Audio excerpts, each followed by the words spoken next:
I should have plenty of room. No, I don't want to load a save game. And I'm going to play on normal difficulty. Because I'm trying to do everything on normal difficulty for the sake of argument. Even though I'm fairly certain the only difference is in this game is just the amount of lives you start with. But yeah, that's a fun fact about the Xbox version of this game. You cannot skip this cutscene in the Xbox version. Oh, you can pause the game. But yeah, it's just really weird. But this is the only version of the game I'm aware of that you can't skip this cutscene. But you just straight up can't skip this cutscene.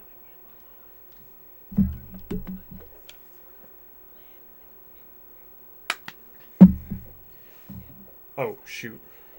I need to not set my water on the near the mic.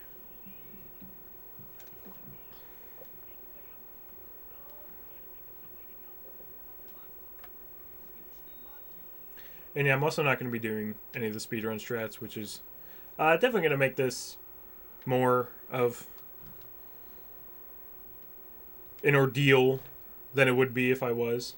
But yeah, I do need to pay attention to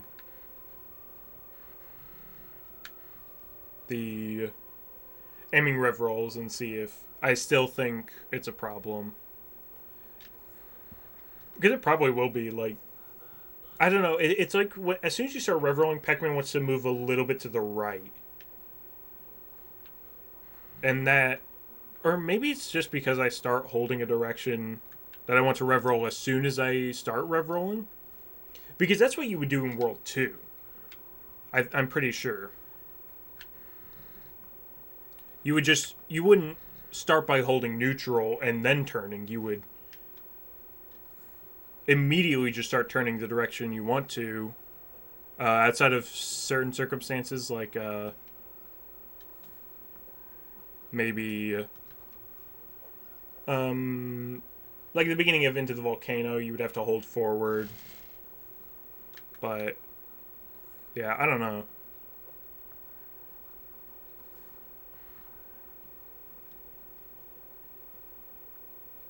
But as far as this game goes,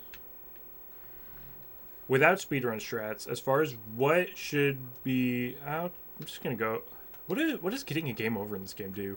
Does that make you restart the whole level, or is it just from your? I guess it'd just be from your last save. Which I probably will just save at every save point, just in case. But honestly, it shouldn't be too long of a game anyway. Sure, it's going to be somewhat long because this is just a longer game than like World 2 or other games, but oh wait, hold on. Whoops. What saves do I have? Well, that probably doesn't matter. All right. I'll just save to see since I was just bought Boneyard. But I probably had. I was thinking I had practice saves, but that would be on the PC version if I did.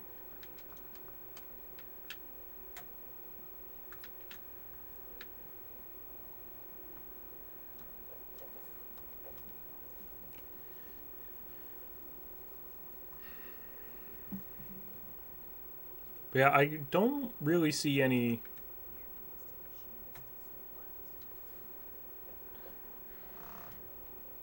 I don't really see any level being a huge problem, except oh, Dungeon Gundam. Okay, well, Dungeon Gundam's going to be a big problem, probably.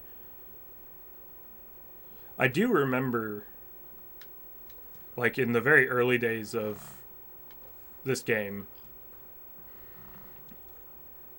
when I first started running, and I think the record at the time was a 308. When I learned the game, I had specifically looked and found like ways to do that platforming at the beginning of Dungeon Gundam faster and easier as well, because that platforming can be a nightmare. So I like went around and found like faster ways to do it. Can you just jump off here, or is that gonna kill you? Yeah, it's just gonna kill you.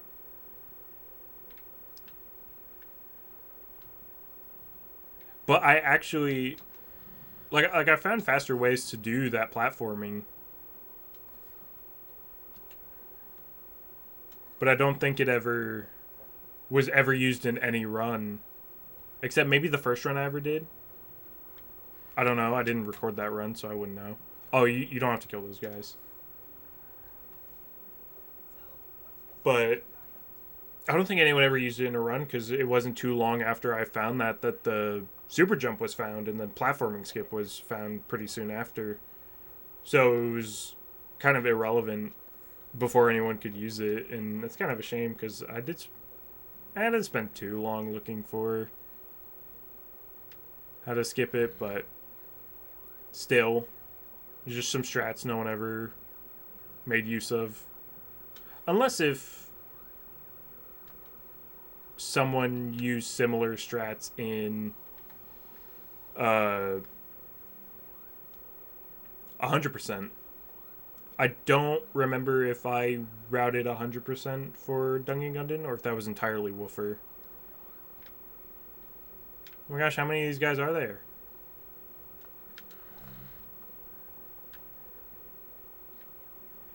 It's definitely something that I think... Definitely one thing that makes this game just not very fun is there's so many fights. It's just... Right. You need to remember you can actually skip these cutscenes. I will do the Glaxing cutscene skip. Because why not? It's not a big deal. But there's so many points in this game where you're just doing nothing but fighting enemies, right? You're not really doing anything interesting. You're just fighting the same enemies over and over. But what I do think makes this game better than Rough Trigger, because Rough Trigger has the same issues, where you're mostly just fighting enemies, like the same enemies over and over for a while. And I think what makes this game better than Rough Trigger is, one, the combat's a bit more fun in this game, because you have the butt bounce, so you're not just like punching enemies over and over. You're at least like trying to bounce on them like, you would assume you would do in a platformer. But also, I think this game controls better than Rough Trigger, and I think there's more interesting things to do when you're not fighting a bunch of enemies than in Rough Trigger.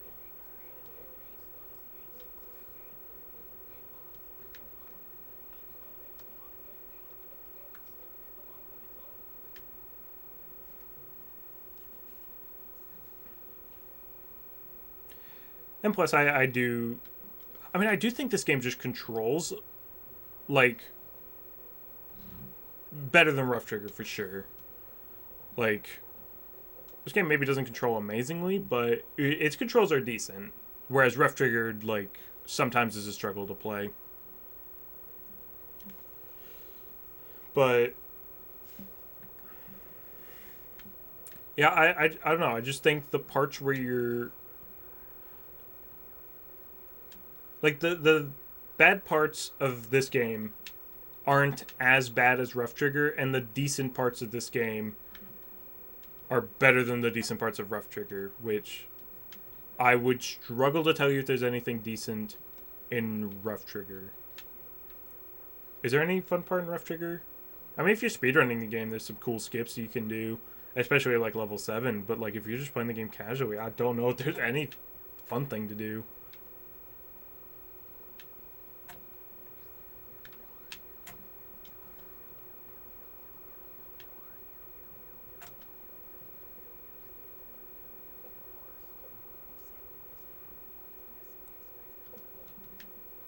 You need to remember you can skip the cutscenes. I've been brainwashed by not being able to skip the first one.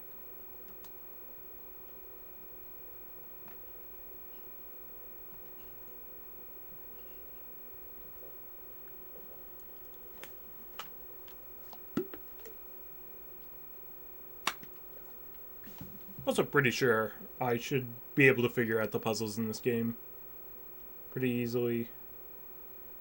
Is the capture card not? No, audio is coming through. But maybe I need to turn the audio up.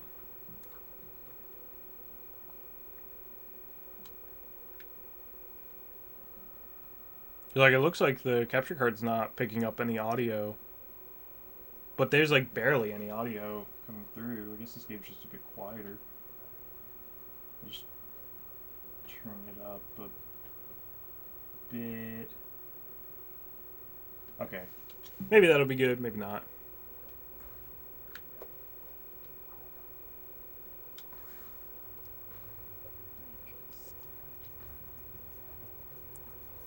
Let's see if I remember to do this puzzle. Oh, yeah, I should. It's what? Just get the... It's just get the crystals. Get the crystal, use the crystal. It's not really that hard. Do you need to do that one all the way down? I guess you would. Unless if you were doing the... Way to skip. Is it the green crystal that leads you up to the blue crystal? I don't quite remember because... You don't really use the crystals in the speedrun currently. I don't know that... Well, at least not any percent. There's probably never going to be a point where you would need to use the crystals in any percent. I was just taking... Is this just taking me to the green crystal? What a worthless...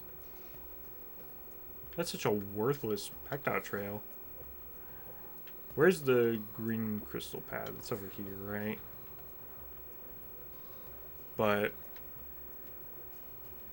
Yeah, you don't use any of the crystals anymore because of puzzle skip, but... Back in the day, I think you at least had to get the blue crystal. But you could skip having to get the green crystal by... There was a... Oh, shoot. That's not the right way to go. I gotta get the blue crystal first. I thought the green crystal was gonna take me to the blue crystal.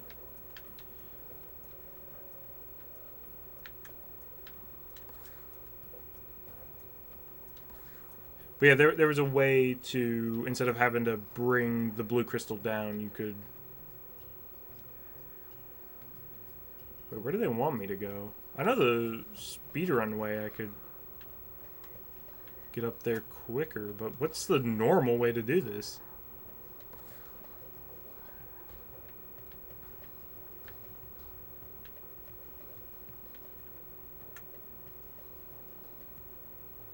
Where's the blue crystal? How are you supposed to get to it normally? I've not done this in so long.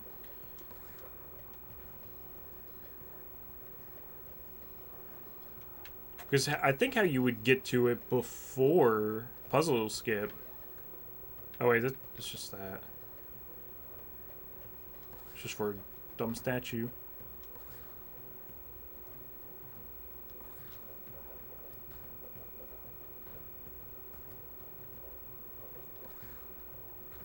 Oh, I think I remember now.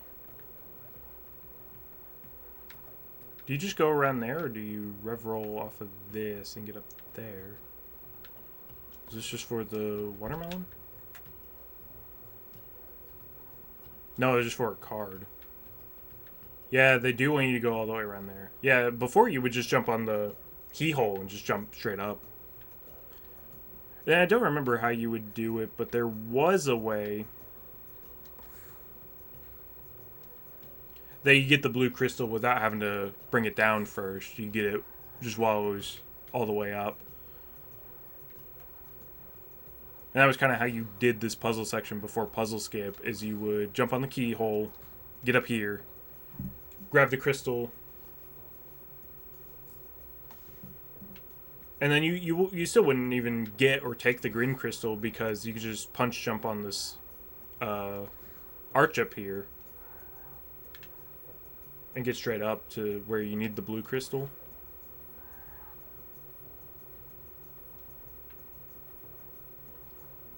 But obviously with puzzle skip, you would just do puzzle skip. You wouldn't worry about any of this.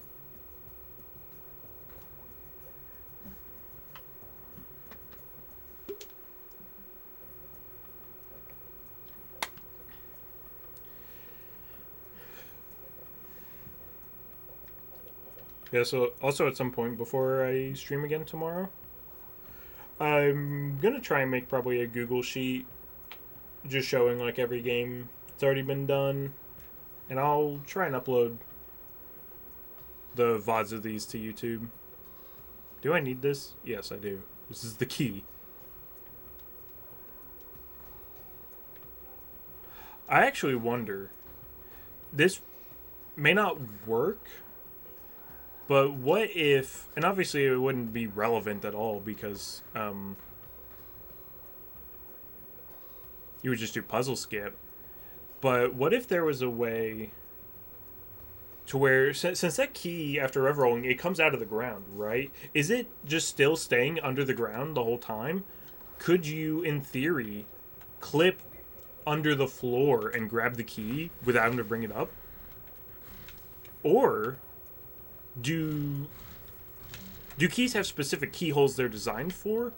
Or can any key work on any keyhole? Because what if you could take the first key from the level, skip the door it goes into, and then use that key that you already have at the end of the level? That actually, if you could get either bring a key and it still work later in the level, or clip under the floor and grab the key early, that actually might be faster than doing puzzle skip.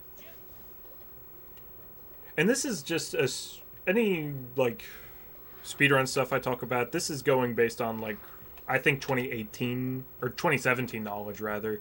I've not kept up to date since like 2017. So if there's new strats or some of these things are already known, I wouldn't know. It's just going based on what I do know, and what I do know is at the time I stopped running,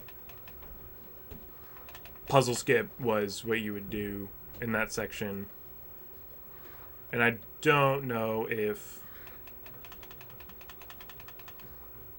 keeping a key or clipping to get the key early would A, work, or B, if it would actually be faster than puzzle skip. But it could be. I could see it, because you wouldn't have to... Especially... Well, it depends on how long the other clips and stuff would take. It would have to just be faster than doing the super jump and a rev roll. Plus, it would probably be easier, because I still struggle with puzzle skip quite a bit, because it's so hard to land on the door. I like kind of have a visual, but I'm not like super consistent at even getting it with the visual.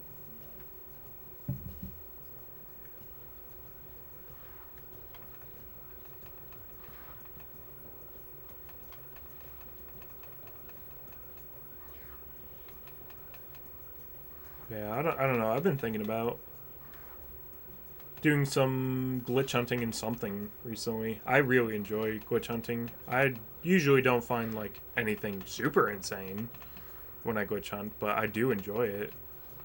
I enjoyed doing it with this game. I enjoyed it with Rough Trigger. I've been thinking about doing some glitch hunting in Rough Trigger, but I might also just look into this game a bit. I probably wouldn't find anything super crazy.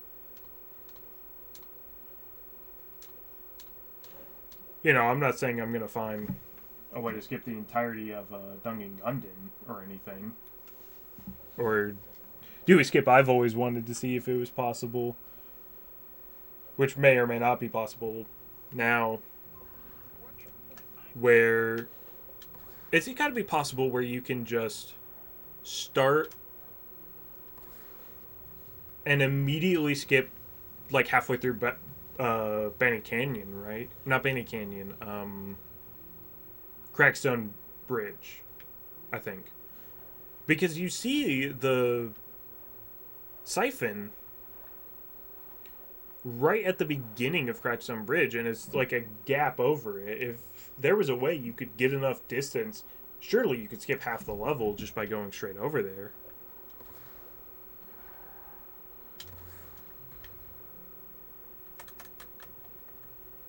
And I'm not saying I would be able to find anything like that. But still, I could maybe find something. Something interesting, just look through each level. I do think it's actually easier to glitch on Rough Trigger, though. Because even though there's quite a few things you can do in this game. There's a lot of collision that exists that shouldn't exist. There, you can obviously you can coyote time rev rolls, which lets you clear gaps more than you should. Rev rolling in general can get you places it shouldn't. There's super jumps. There's a lot you can do in this game. And even in the PC version, you know, being able to just bounce on these spectral portals is obviously super OP.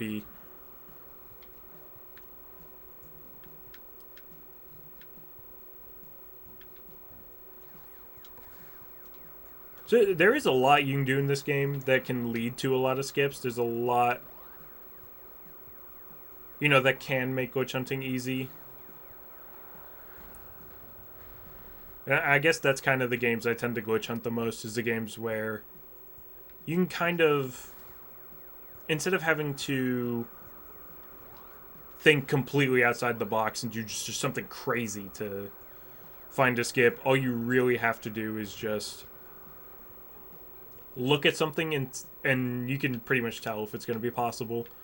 That was like how, I mean, that's how I found Ring's time key skip in this level. I was just like, you know, that big ring has collision. It's not too far from the ring to the end. You can probably just rev roll over there and get to it, you know? And that's like for the super jumps as well. I didn't find the super jump, but I found all the skips. Or not all of the skips, but I found most of the skips involving the super jump, because it's just, once you have the super jump, then it's like, okay, well, there's a place you can. Oh, I'll do save jump, save point jump. I'll do small skips like that, but yeah. But once you have the super jump, it's really easy just to think, you know, there's a.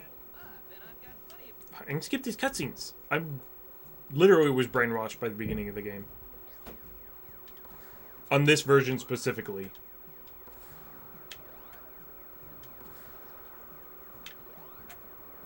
But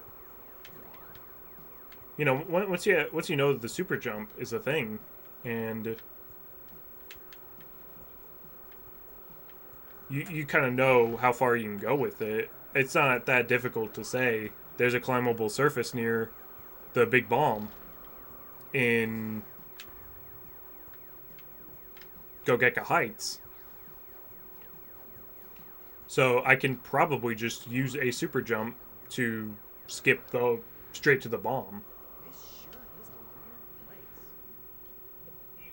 Which honestly,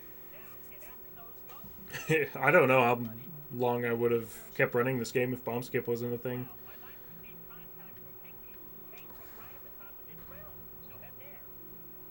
Also, I never remember, but that blue crystal I just picked up, is there anywhere you can actually use that? I don't think you need that blue crystal for 100%. I think I've looked and I don't ever remember seeing a place that you can just like straight up use the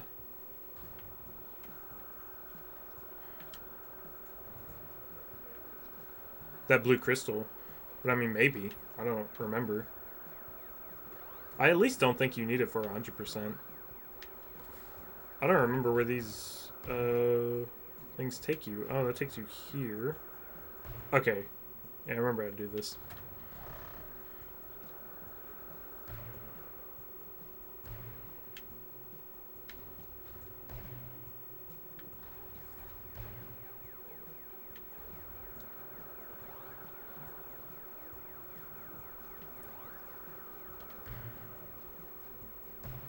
Oh, whoops, that was the wrong one.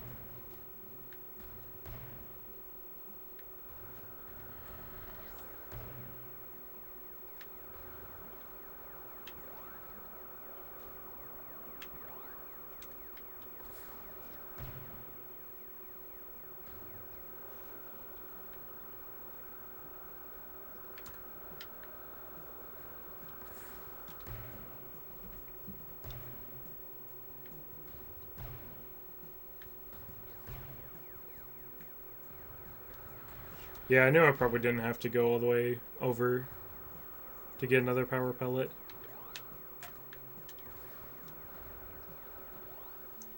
But yeah, I did when I made all those claims about this game not being that bad compared to Rough Trigger.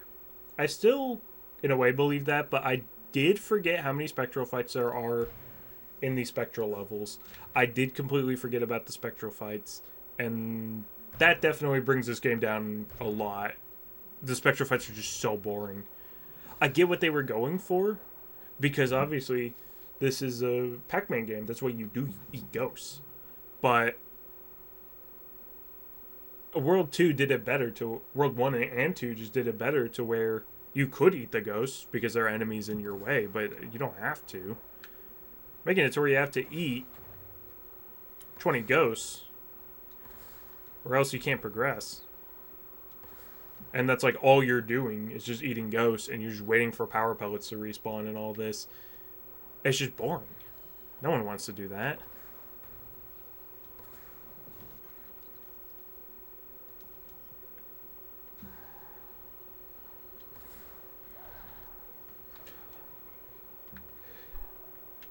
I do have to see if I can get the strawberry. There we go.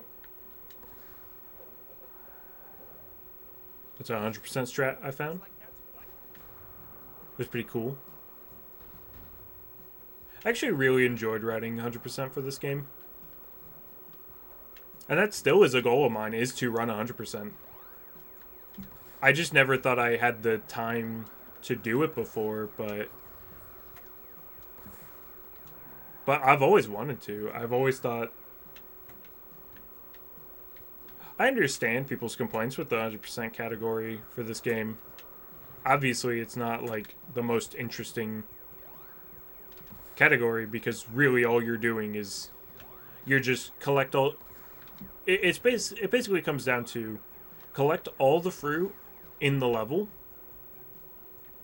then do the skip, or collect all the fruit in the area, then do the skip.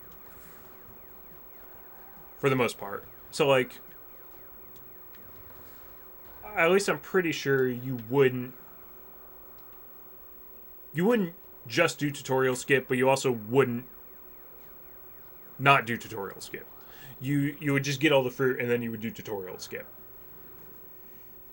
And that can make it a little boring of a category, I agree. It's definitely not as interesting as just straight up doing tutorial skip and just beating the game quickly. But I don't know. I always found the routing between all the fruit was the interesting part of the run.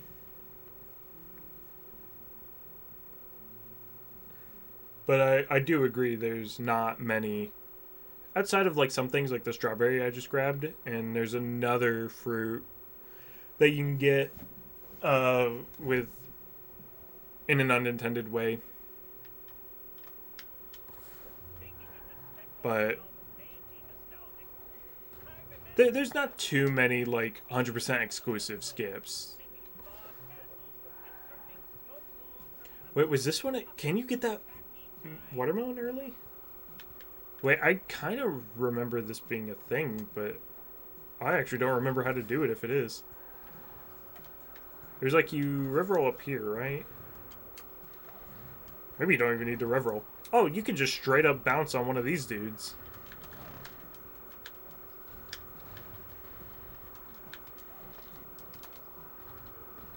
Or can you? I don't know. Maybe you can't. I thought I bounced on one. That is something that I think needs to be looked into more as well for skips in this game is bouncing on, or not bouncing on, but jumping off of enemies. Because you can do it.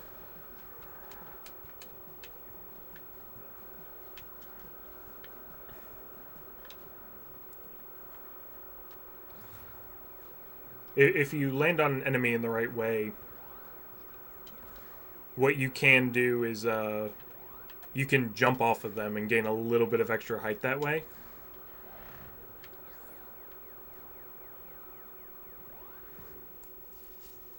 The only point in the game I know that it's actually useful in, if you can do it quickly, because it's actually quite difficult, especially with the little normal enemies that just have the two arms, and like the very first enemies you see are the only ones I know you can do it on. But that can actually skip the beginning part of Zephyr Heights. So instead of the task way, where you'd have to do the first phase of the fight, and then wall jump and damage boost over the gate, you can just take one of the first enemies in the first phase, jump on him in a certain way to where you can then jump off of him, and then you could... Oh, shoot, I meant to save. And then you can just jump straight over the gate. But both those versions are very difficult to do. I would say jumping off of the enemy is probably easier than the task way where you would wall jump and take damage. But it still is pretty tricky, at least when I messed with it. I don't know if a consistent way has been found for that or not.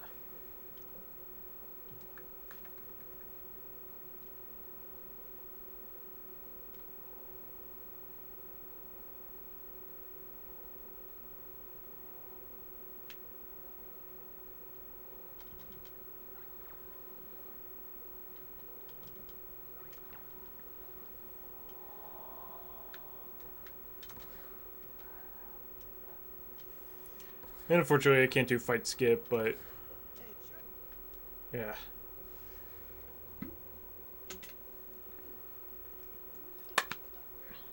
Well, at least we get a super stomp, so shouldn't be that bad as long as... I don't know, super stomp actually not that good, because it makes you like stop before you can do anything again. The enemies were closer together and spawn more frequently. It'd probably be more useful, but yeah, it just wouldn't hit that guy.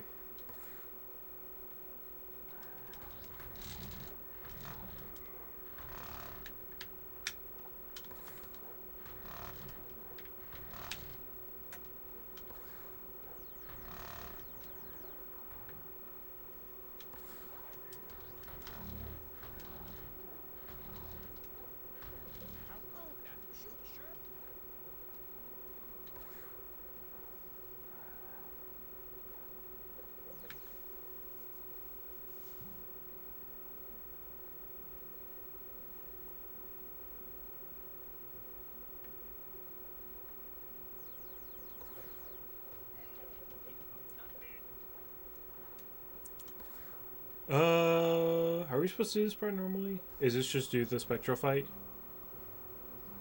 Yeah, I think it's just do the spectral fight. I don't think there's anything too bad here.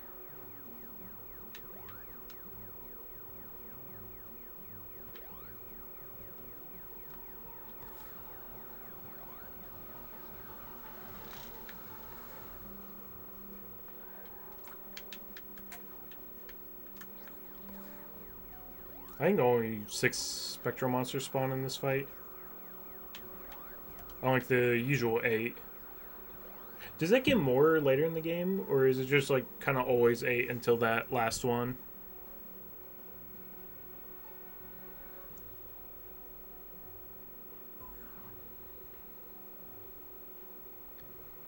Do you have to kill these enemies to progress? Or do you just... Nah, you just walk on through.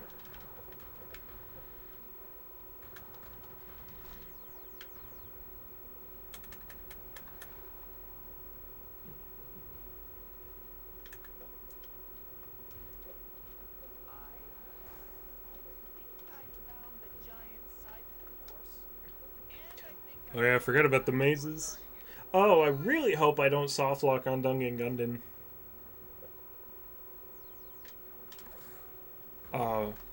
I kind of wish I was doing this level with the speedrun. It'd be fun to do. Do we still do elevator skip? I don't remember.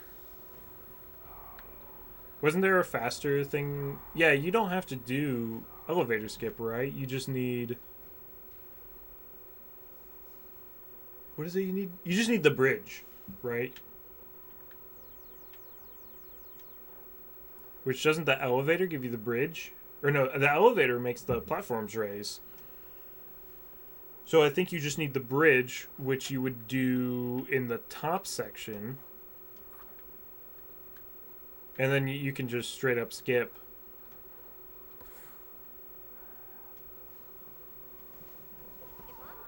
This elevator section. I'll need to find multiple energy factors. Sorry, Pac-Man, but I can only hold 3 platforms in the real world at once. If I try to solidify a fourth, then the oldest platform will disappear.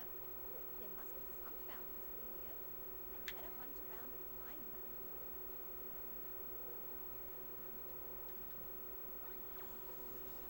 Though I'm pretty sure, I don't know what all versions it's possible on, but I think the GameCube version, you would go do elevator skip. And there would just be a way that I spent so long trying to find.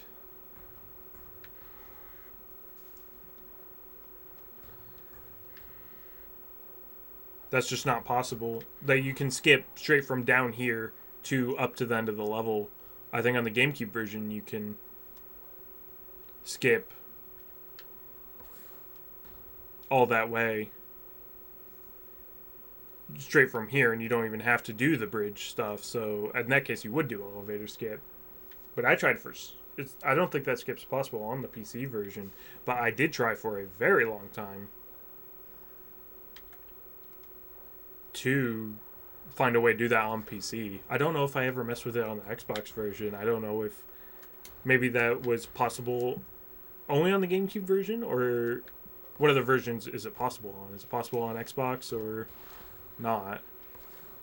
Is it possible on PS2 or not? I wouldn't know. I don't currently own the PS2 version, I don't think.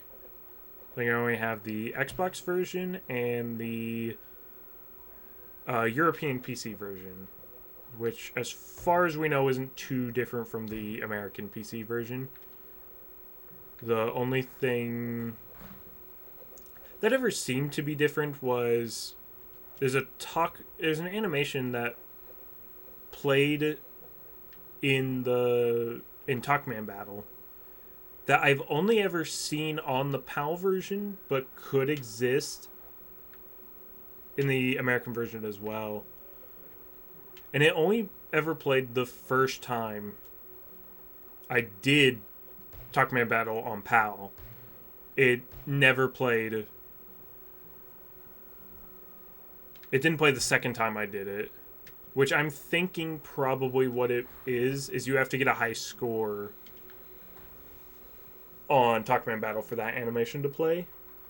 And that's why I didn't see it the second time I played it, whereas I saw it the first time.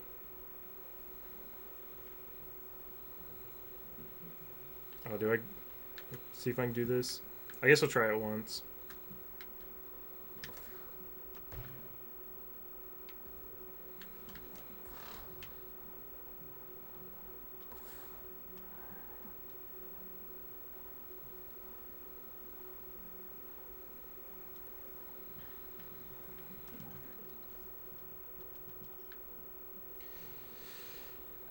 Yeah, definitely all that stuff I said about this game being better than Rough Trigger and not being that bad now that I've played Rough Trigger a lot.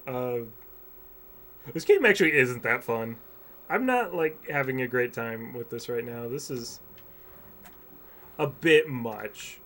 I'm maybe in a vacuum, or not in a vacuum, but just maybe it's just playing so much in a row that it just gets tiring. Maybe if I didn't play quite as much and I would just like beat a level and then stop for the day and then beat another level later, then maybe it wouldn't feel so bad. But this is just kind of a boring game. Like, it's just not a whole lot. going on? I'm just eating spectral monsters again.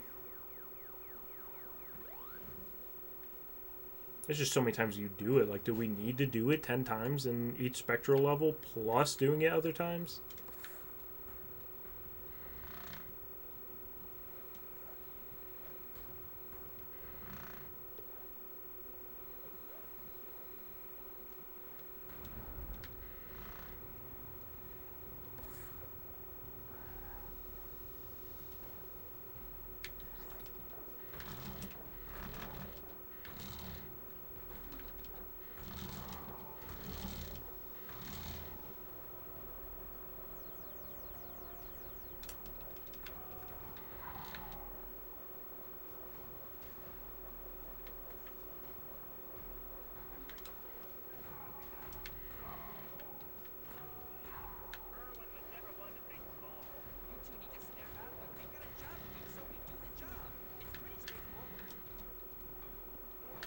Okay. I wonder where is the end of the level relative to this part. It's down there. Is it? No, that is the end of the level. All right. Well, okay. Oh, right. I forgot. You can just grab this, and then the enemies won't bother you. There's no way you're making it down there from up here. There's definitely a kill plane, but if you could bypass that kill plane, I mean, you could, in theory, just jump straight down to the top or to there, thus skipping having to rev roll on all these things. Which the elevator path would probably still be the faster way. I mean, just, yeah, like that's the end of the level right over there, but it's definitely loaded differently. So I don't know, maybe if you grabbed some sort of checkpoint.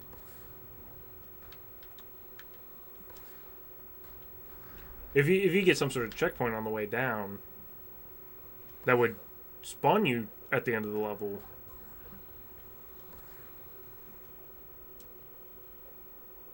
Then that would be another way to skip the whole level.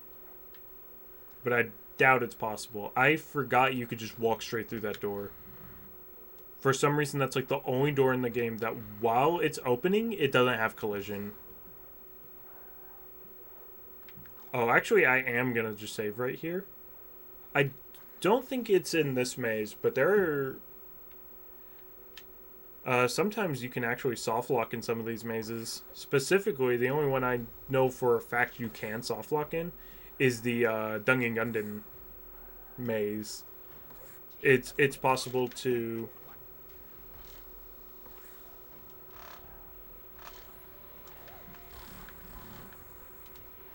It is possible to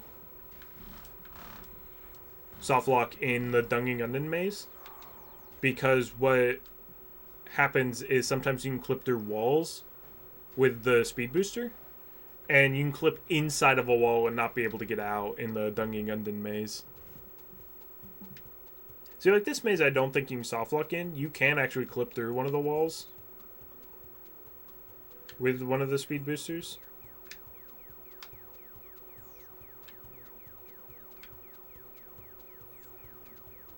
And playing this with a control stick is definitely not going to be the easiest. But like, okay, well, it didn't work there, but like these thin walls you can clip through, and then you just go straight through them. And that's fine if that happens.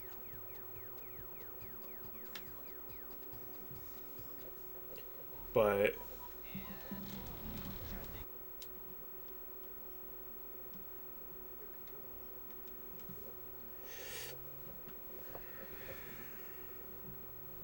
it's fine because you just kind of clip through, and that'd be a bit faster probably if you just clip through instead of having to go around. But in Dungeon Gundam, you can get stuck inside of one of the walls. I just don't know why they thought we need another spectral level just 2 levels after the last one.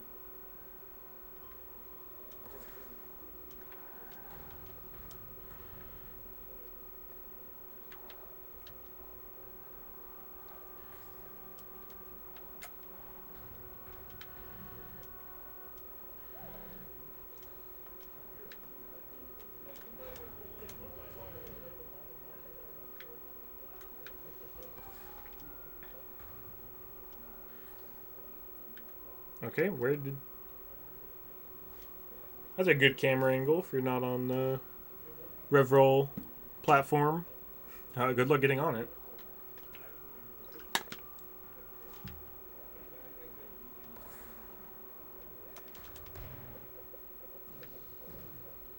But yeah, I actually may not be able to finish this today.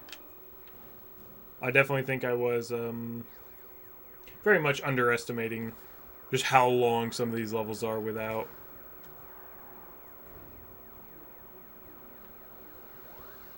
Speedrun strats.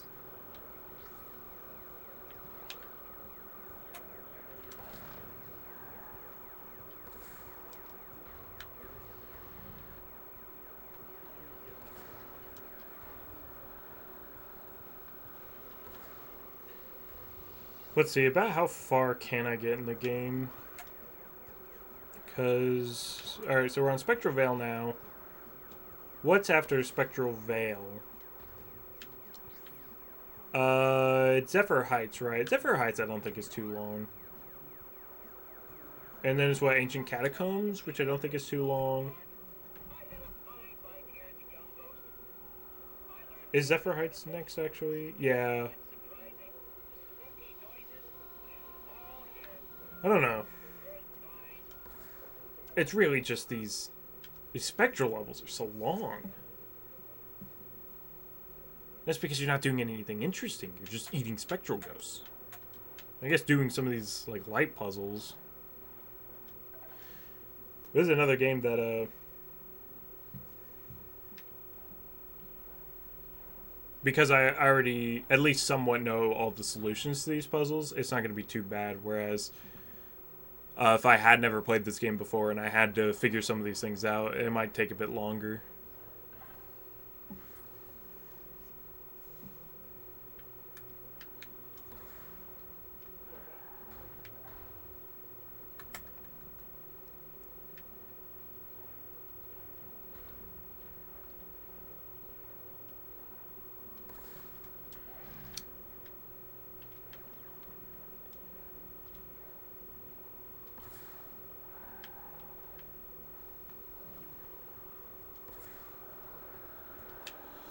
Oh yeah, this fight.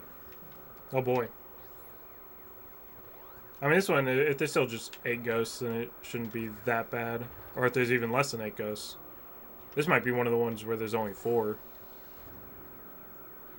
Well, nope. There's more than 4.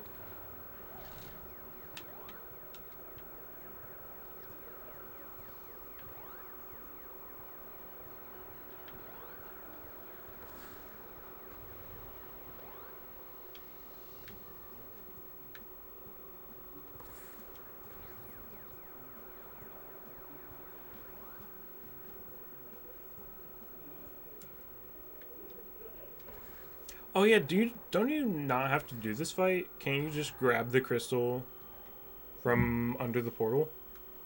Well, I mean, I know in the PC version you would just bounce on top of the portal, but isn't there a way to just grab the crystal either like before the portal spawn or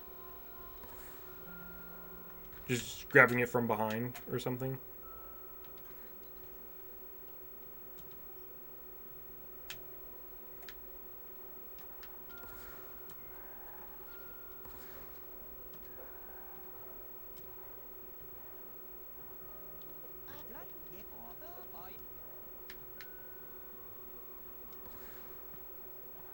And I'm not doing that skip, though I would prefer to, because then I wouldn't have to do this part.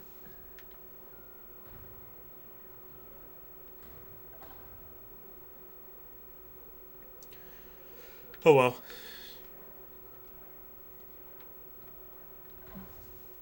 This game was gonna be inevitable for this challenge anyway. This is just gonna be a short enough game to where there's definitely it's definitely gonna be in one of those in that category of games that is gonna be short enough that I was gonna have to do no matter what. I was eventually gonna have to do. So I mean, we're just going and getting it over with now. I don't know actually how many games that I would just like consider to be bad games that I'm gonna do, like games I just don't like. I mean, in this game, there are actually things I do like about this game. Mostly speedrunning stuff. I like a lot of the speedrunning strats. I think it's a cool run. I do enjoy running the game. I just haven't done it in a very long time, but I'll be back. And I really enjoyed glitch hunting this game and whatnot. But that doesn't mean it's a very fun game, and especially because I'm not doing speedrun strats. There's quite a bit I don't. I actually do dislike about this game.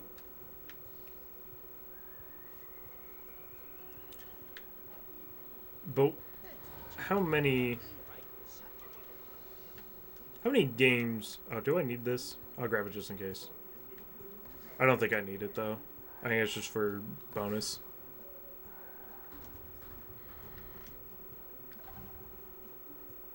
But yeah. What bad games would I have to do? Because obviously there's probably some really short but not very fun games, and those would still be better to do than long games that I enjoy. This is, there's a lot of long games that I enjoy that I probably won't end up doing because they are too long. But there's some like games I just don't enjoy that I would have to do, or that it would be good to do. Because we got this game. We got Rough Trigger is a game I don't enjoy, but that's going to be fairly short. But what else? I'm still on the fence of if I'm going to do any Yakuza game, because some of the Yakuza games, they're just too long to do, right? I'm not doing Yakuza 0. I'm not doing Yakuza 5. I'm not doing Yakuza 7. I probably won't do Like a Dragon Ishin.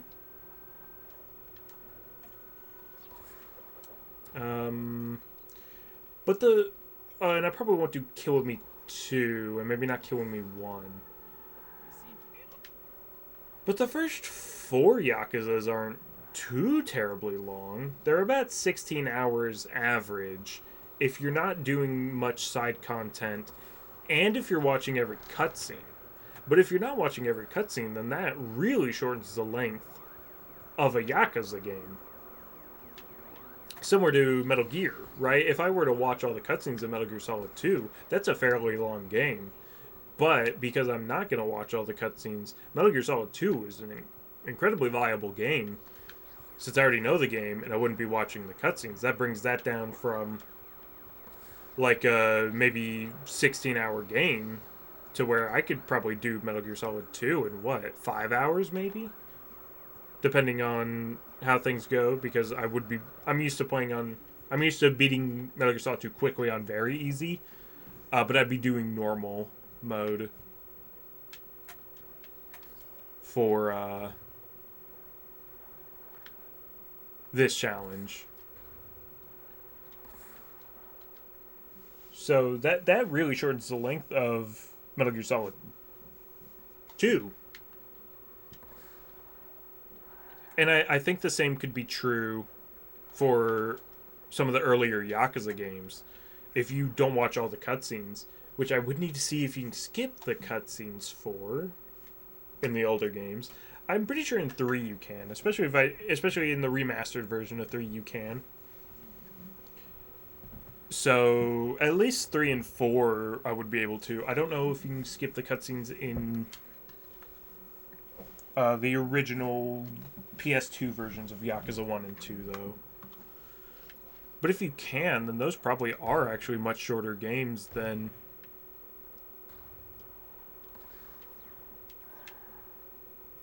I would assume they would be, because I do think, it took me about 16 hours to beat Yakuza 1. So obviously I'm going to think, oh, it'd just take that long again, but that's not true because I wouldn't be watching the cutscenes, and there are some long cutscenes in that game. So that could just be a lot. Some of those games that I think might be long actually would be a lot. I mean, really, any game that is like that, that is story driven, even RPGs, are going to be a lot shorter than I may initially be thinking, because I wouldn't be watching the cutscenes. That doesn't mean I think that a game like Final Fantasy 12 or Yakuza 5 is going to be short. But it's possible that some games that I'm assuming are going to be a certain amount of length are actually going to be shorter because I wouldn't be watching the cutscenes.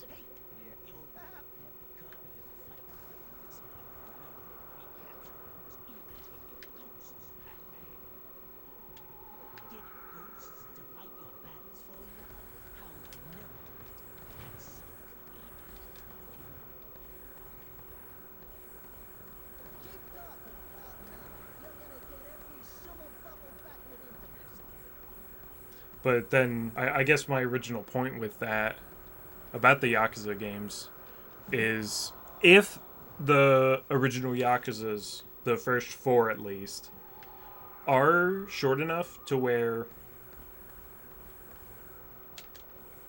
I can do them quickly enough to where they would be viable for this challenge, that would be another game that I consider unfun to be played, because then I would have to play Yakuza 3. And I will be completely honest, I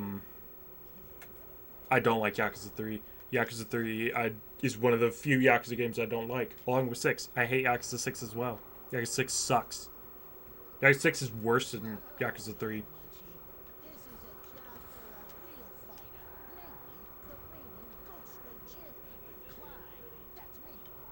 But Yakuza 3 also wouldn't be very fun, and that would probably be one that would be short to do.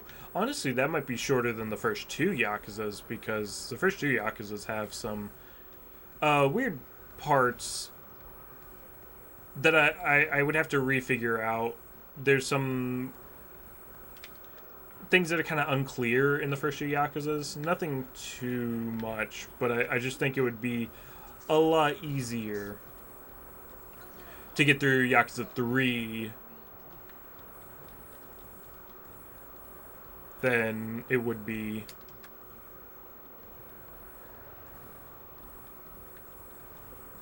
to do the first two games. But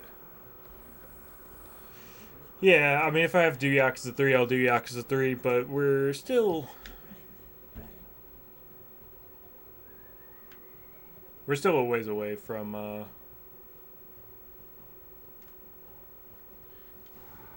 having to do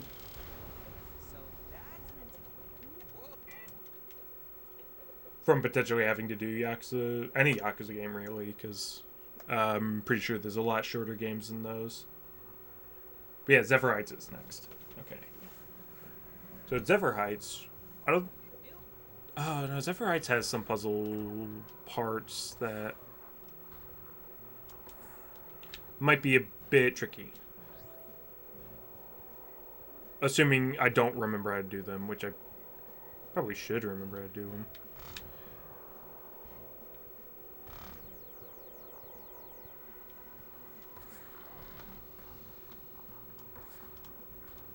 Yeah, I do remember though when I first started trying to run this game, this was actually the first level that I found a skip in. I believe I called it door skip. I don't know if that's what people still call it, or if people even still use that skip. There might be something faster that you can do, but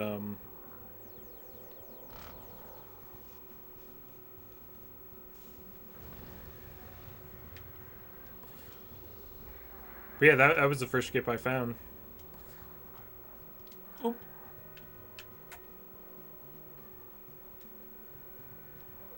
It's a pretty cool skip, actually. I actually do really like.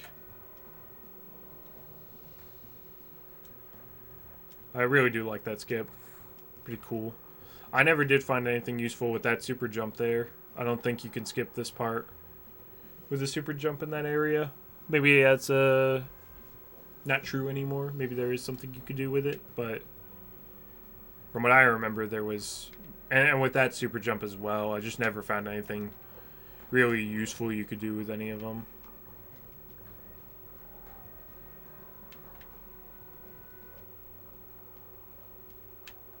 Nor with this. I don't think you can skip to the whatever you need from there. But you can, like, jump up through here. Oh well. There's just a lot of places where it either seems like you can super jump or you can super jump. It's just it doesn't do anything. You can't get anywhere useful. At least as far as I had known.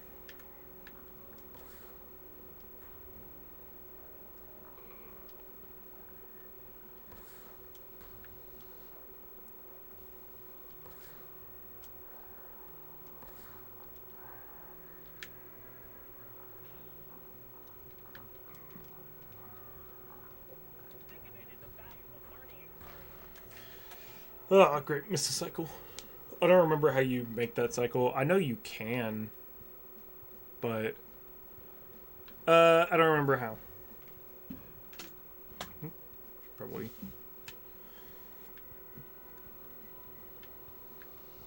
Make sure I make the correct cycle. I do need to be saving at every save point because I've been forgetting to save through each level because I just mash A because, I mean, that's what you do in every game. I also need to remember to save in Rough Trigger when we get to that, which I think Rough Trigger is you just mash A and it saves the game for you. No, you would just mash.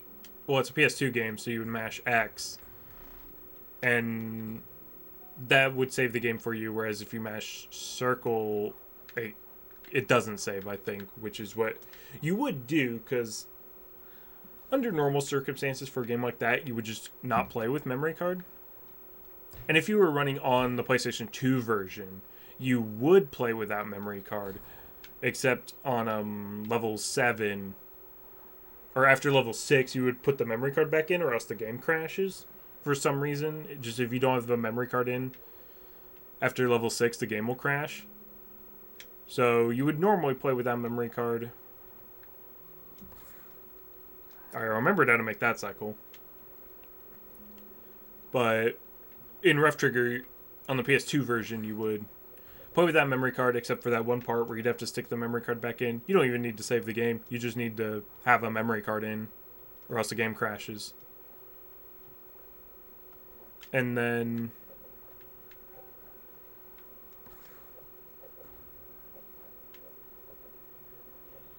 but I play with memory card when I run Rough Trigger because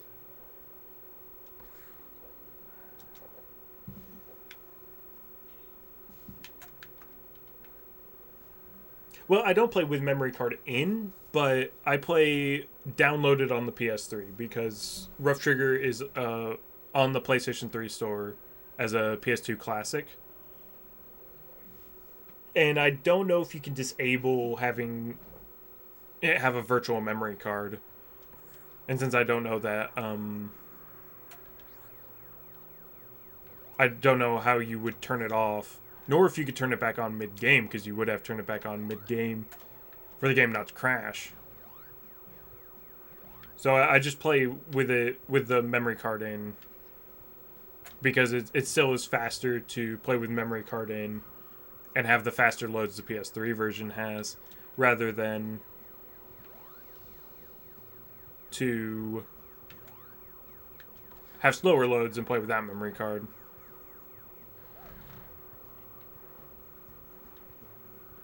But yeah, I think Rough Trigger is pretty easy to save after each level just by mashing a button. But yeah, I probably should make sure I'm saving just for two reasons. One, just in case I softlock and have to restart a level.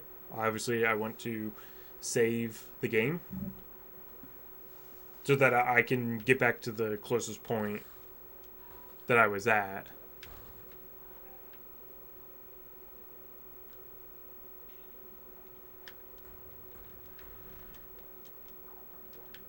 But then also, I want to save just in case if I am unable to finish today and I have to finish tomorrow. Then obviously I want to be at the furthest point I can be But yeah, this is the skip I found, was skipping that door, skipping getting that key. By while jumping up some collision you're not supposed to be able to jump up, and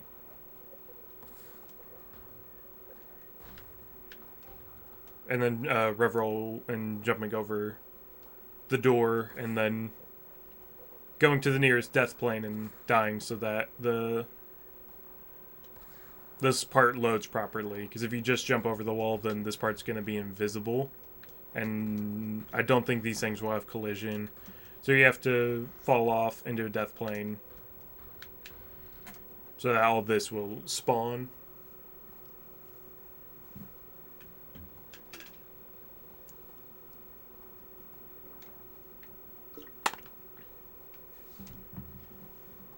Why are you surprised about the siphons, of course? Any place can be siphoned from in principle.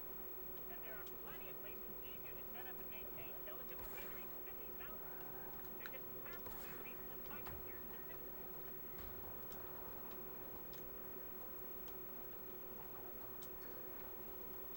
Okay, you're dead. I don't have to fight these guys, do I? Aw, oh, shoot. I actually wanted the chrome pellet. Actually, I may have to fight these guys, so... I guess I just will... Or do I? Wait, I don't actually know.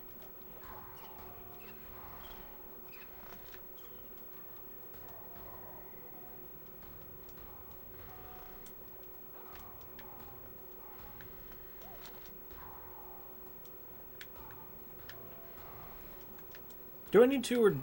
No, because just going under is just going to give you a statue, right? Or is that just... No, that's Cragstone Bridge I'm thinking of. I'm pretty sure. Okay, I guess you do. I've always hated this jump up here. I've always found it so difficult to actually get the height you need. Alright, so I guess I just fought a bunch of K-Trons for fun. Not something people usually do, but I did. And I might do it again, except I actually won't because there's a ribbon loop here. So I don't have to, unless this guy's going to keep shooting me. In which case, I will have to fight him. Never mind. Okay, so you wouldn't be able to soft lock here.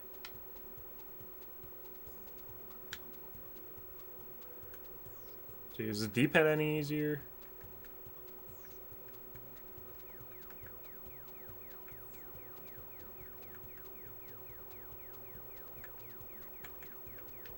No, not really. I mean, to be fair, the D-pad would be easier if I was on a controller with a good D-pad, but the original Xbox controller has a terrible D-pad.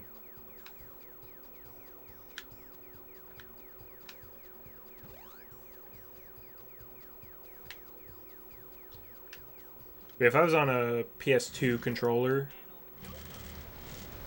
it'd be perfectly fine to do.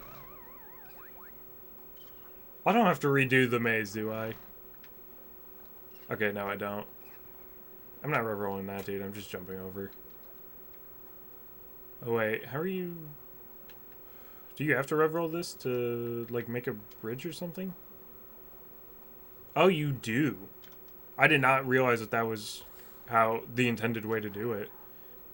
I don't know how many times I've actually done that part legit. Because that's such an old skip. That was well before I started running the game that skip was known. So I just always used it.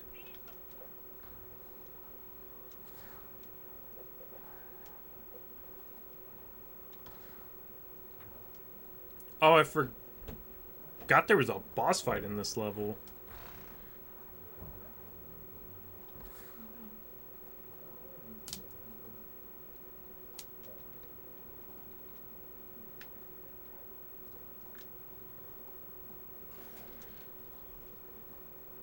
Luckily, you don't have to actually fight these guys specifically because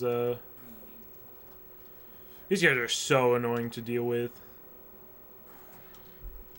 Ah, shoot. I may have to fight some of them now. Oh, no, maybe not. Because there's a ribbon loop somewhere here. So if it seems like I'm gonna die, I can just go grab the ribbon loop. But I believe.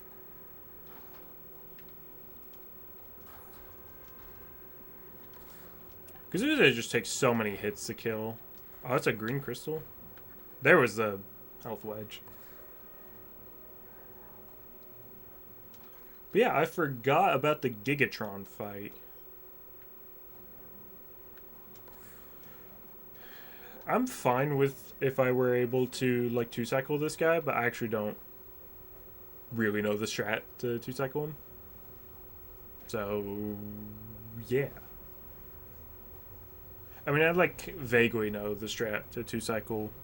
Is it 2-cycle or is it a 3-cycle? Or a 1... I don't think it's a 1-cycle. I think in 1-cycle Tetratron? Whatever the final boss is.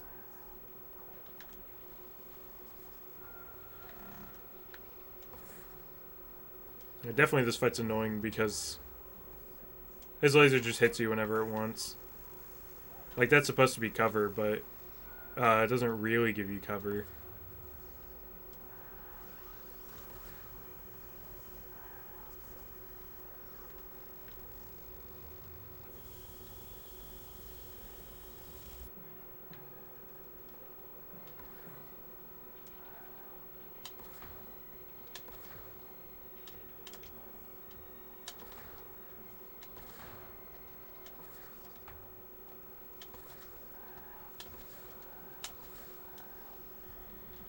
Oh, shoot. I gotta get some health. Nope. Nothing hits me a lot. I definitely will need to grab this chrome power pellet.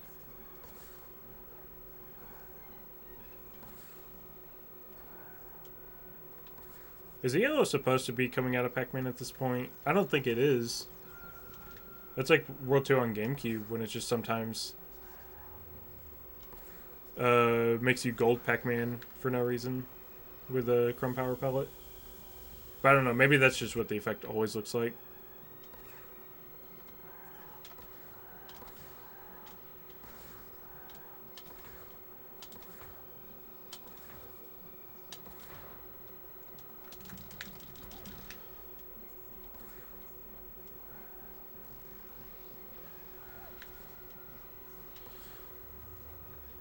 Alright, so it should just be one more cycle to beat him. There's one health wedge over there, and there's one more chrome power pellet. So I should be completely fine. Oh, I thought that was somehow the last one. No, he's just making more K-Trons, which is actually good because he doesn't fire his laser when he does that.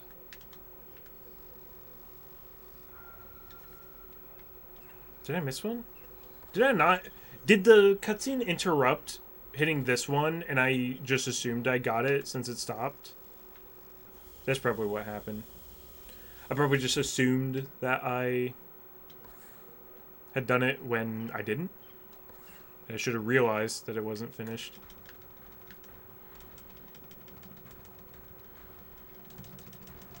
There we go. There's Gigatron defeated.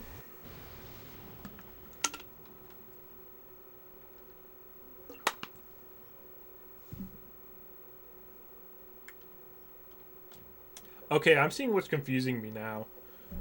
I keep getting confused as to why it looks like the game is saving, and then it keeps looking like the game is saving, and then I just mash A because I think the game is saved, and then it doesn't. But it's what it's doing is it's saving the high score. Oh, that's a Galaxian. I knew there was something back there, but that's only relevant 100%. But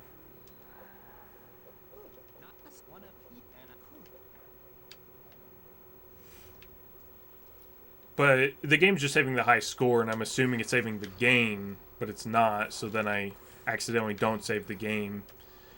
Okay. Oh, right. I thought there were going to be power-ups here, but those don't spawn until later.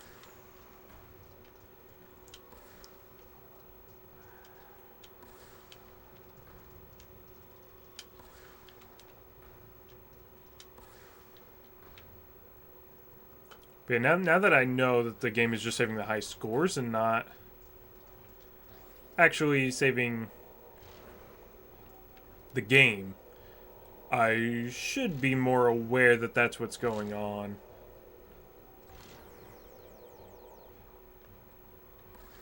And be able to actually start remembering to save the game.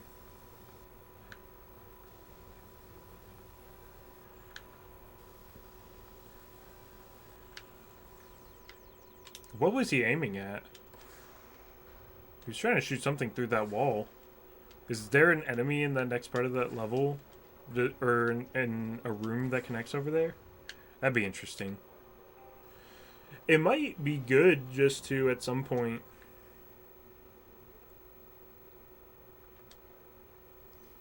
like, just look around in, I mean, I'm sure, like, Woofer's probably already done this, but for me, if I were to glitch out more in this game, what it would probably be good to do is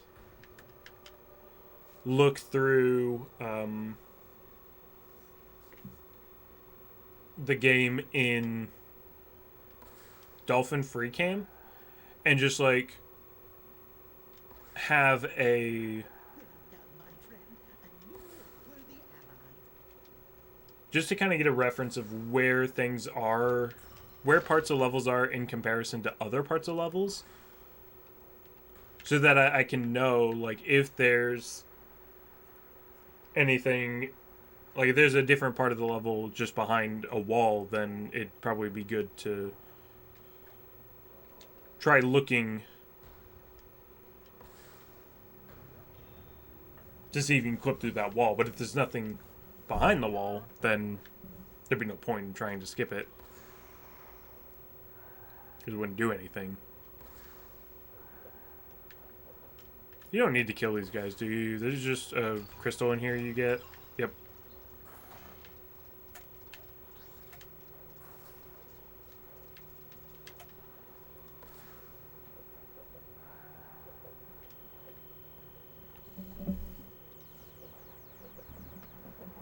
These caverns could talk. My, what stories they'd have to tell. Now all they say to me is, don't go messing with forces you don't understand. Mysterious forces. Do you mean the spectral realm? Is that why Irwin is siphoning down here? To repeat the attempts of the ancients? Enough history already. There's work to be done. Oh boy, this part. This is another part that I don't know if I really know how to do the intended way, because it's just so... The original detonator skip, Barrels look like they should hold charges of some kind. the original detonator skip was found well before I started running. And This is dangerous stuff to just be lying around. what you would do is you would just coyote time a rev roll across a gap, so you only had to get one piece of dynamite instead of having to get both. And later I found that after you do detonator skip, what you could do...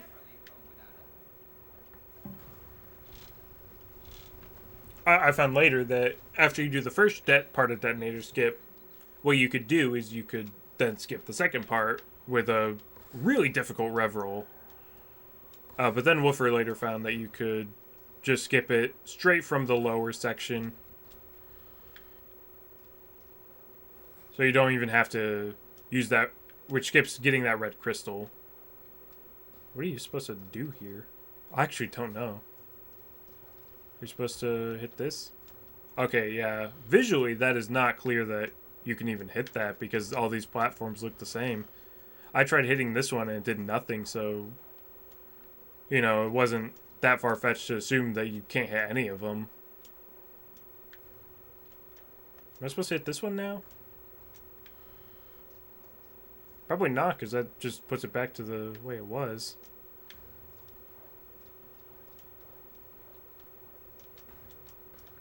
I say I knew I wasn't gonna know how to do this part legit. Do I go over here? And then... No. Can you just... Okay, you can just make that. Okay. That's actually kind of confusing. That is not very well put together to... It's not obvious what you can actually do in that room.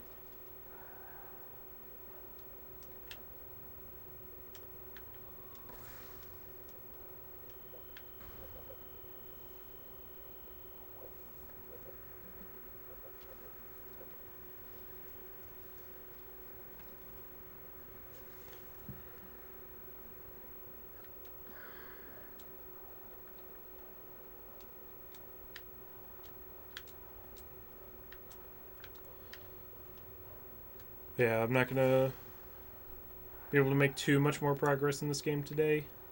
I should be able to beat it tomorrow, though. This game is definitely a bit longer than I thought it was going to be. I don't know why I thought it was going to be shorter. I guess it was just more so wishful thinking.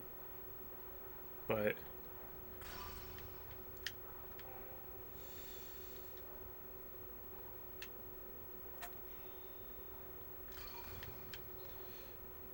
But yeah, it won't be that bad to just come and beat it tomorrow. And then since I've already got the Xbox hooked up, shoot. That wasn't what I wanted to do. Oh well, even if the checkpoint's not there. Oh, okay. Okay.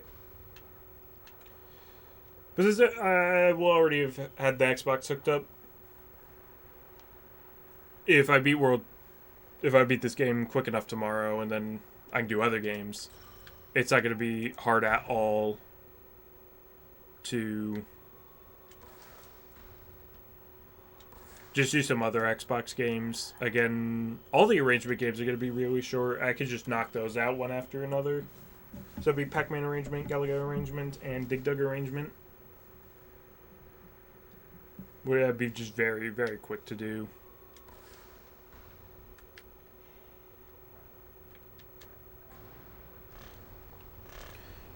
And You should be able to get out of this cavern now. But do try not to destroy too much more of this unique and beautiful natural geology.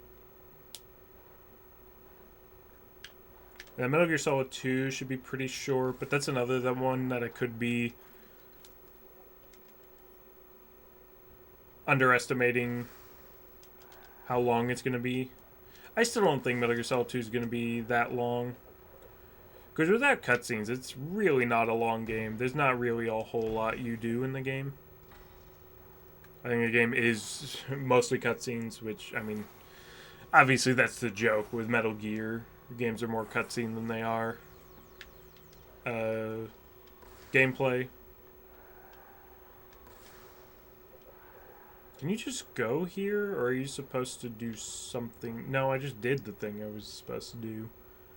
I don't know, I was thinking there was more to do there, but... Yeah, Metal Gear Solid 2 won't be too long. Oh yeah, and then there's Wrath of Cortex. Wrath of Cortex is not going to be long at all. Let's just beat the game. It's a rather short game. Especially because oh, shoot. I can remember to do this section. I just skip it, usually. I guess just what's the end goal here? Is the end goal just to get to that yellow crystal? Wait, are there even more than 3 things to transform here? There's that platform. Oh, there is. I mean, it just looks like that this would be... Okay, well...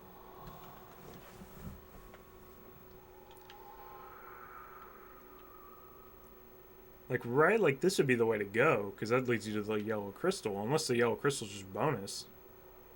Which I don't think it is. I think that would make sense to me that that's where you're supposed to go.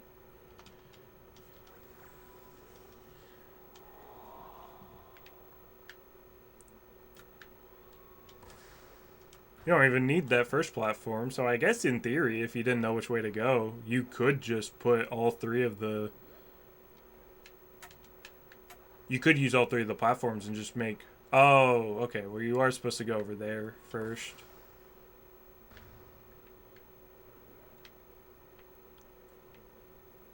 But yeah, you can probably just rev roll over there, so I probably don't even need to swap back and forth between Pinky and Pac-Man. I can most likely just make this one, which I've been forgetting that there's the fast way to exit as Pinky. But yeah, even though I'm technically supposed to use the other platform, I mean, it would be easier if I did it the other way around. To where it was... Oh, okay. Well, I didn't know the platforms were going to reset. I actually did not know that was going to happen. But yeah, I think it's going to be easier if I do it the other way. Where I make these two platforms over here, and then I use the last one over there.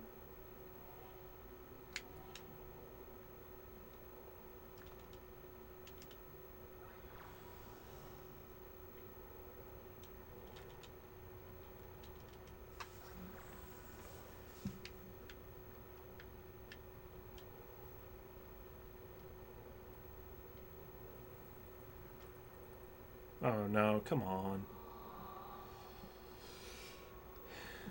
I don't know why that jump is like so difficult as Pinky to make. It like seems like you have to jump from there.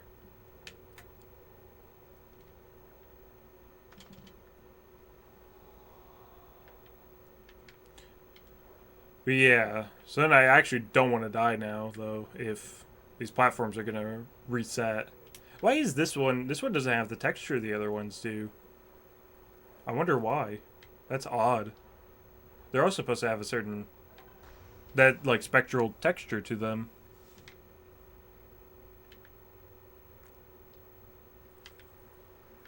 Wait, what is the... Wait, you don't even need that one to the side. What is the point of that? Or... Oh. I see. They... Okay. I understand now. Yeah, now... You have to... go this other way.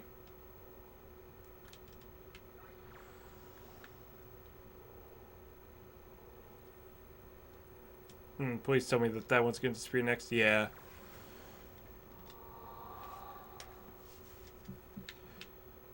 So yeah, you would have to make that one disappear. And then you would come up here, so now we can get past where that other platform was. Alright. There's another section that, yeah, I wouldn't just really know how to do because Oh, you're not even trying to get to the yellow crystal. Okay, I don't know what the yellow crystal's for then.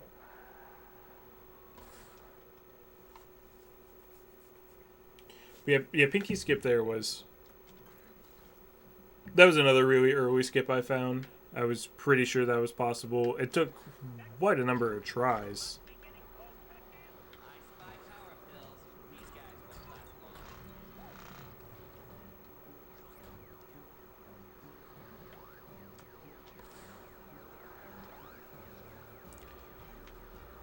It took me a while to find Pinky Skip.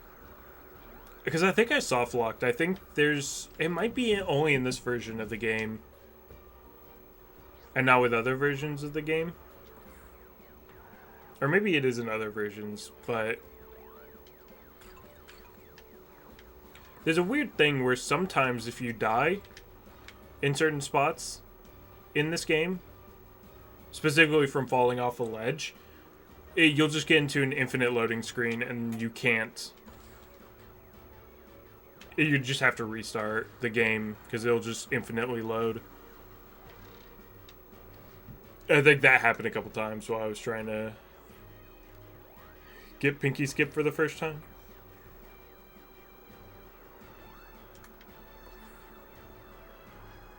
I don't know if that happens on the PC version, actually.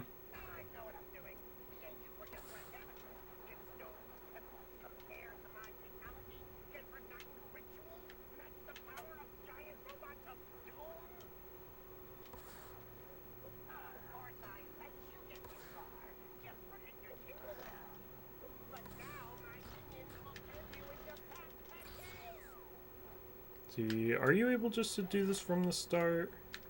Or do you have to kill some enemies? Oh yeah, I think it's if you kill the laser guys, then other enemies start spawning.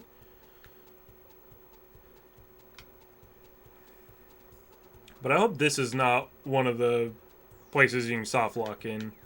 One of the mazes you can soft lock in. It could be. But I'm unsure about that because I don't think I've ever soft locked here, but I don't know, it might be possible that you could accidentally clip into one of these bigger blocks in the center and on the outside here and just get stuck. But that didn't happen.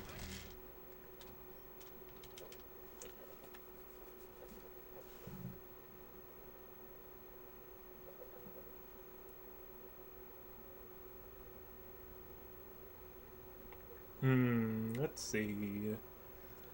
Yeah, I got about half an hour left, so I don't want to do Kokeka Heights, honestly. But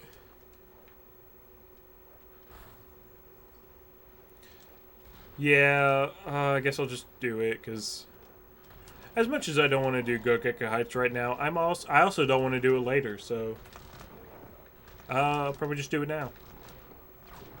And maybe we can even get through part of the next level too. What level is after Gogeka Heights? I actually don't remember what is after. Is it Bunny Canyon? Bunny Canyon sounds like it's too late in the game for it to be next, but it could be. Bunny Canyon, or no, is it Crackstone? It could be Crackstone. I don't know. I'm kind of excited to see Crackstone Bridge, how it is casually, because I know in the speedrun, Crackstone Bridge has always been my favorite level. I've just always thought it was a very interesting level. Even before a lot of the current skips were found, I just always thought it was a pretty good level.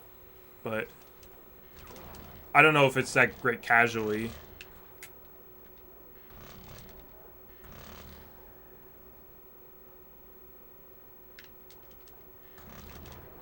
Am I even supposed to kill all these enemies?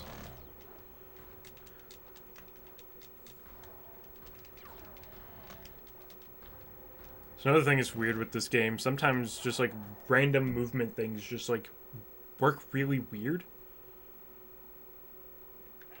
Because Beyond the roaring of flames and the ominous creaking of ravaged foundations, I don't know what I do. I hear something. From above you. like sometimes just like butt bouncing, it just like stops letting you butt bounce. A huge, gigantic, immense bonus. If we get the bar done quickly, that'd be a bonus. Orson, you're weird.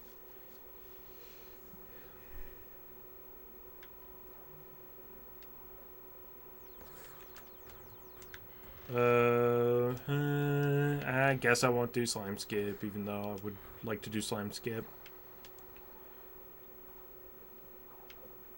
Honestly, Go Get Guides probably isn't as bad as I'm thinking it is. I just don't have many good memories of this level.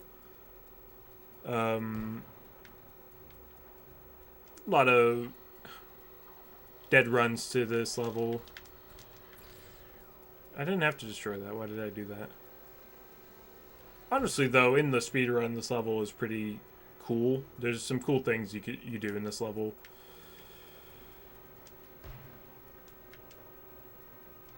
But if I'm not doing speedrun strats, that means I'm not going to do bomb skip. And again, bomb skip is what made me almost not even want to run this game. And by that I mean bomb skip not being a thing is what made me almost not want to run this game, because that bomb section is just so horrible. Because the platforming just like really doesn't work there. in that section for some reason.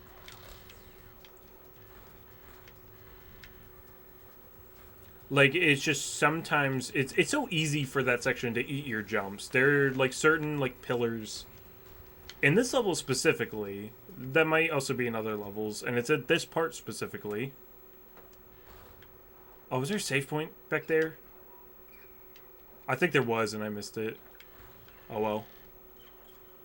Okay, you don't have to hit me, dude. But yeah, it's these pillars. For some reason, it's like so awkward to jump off them sometimes. Like I feel like it just eats your jump sometimes for no reason. Okay. Well, spawn me back here so I can see...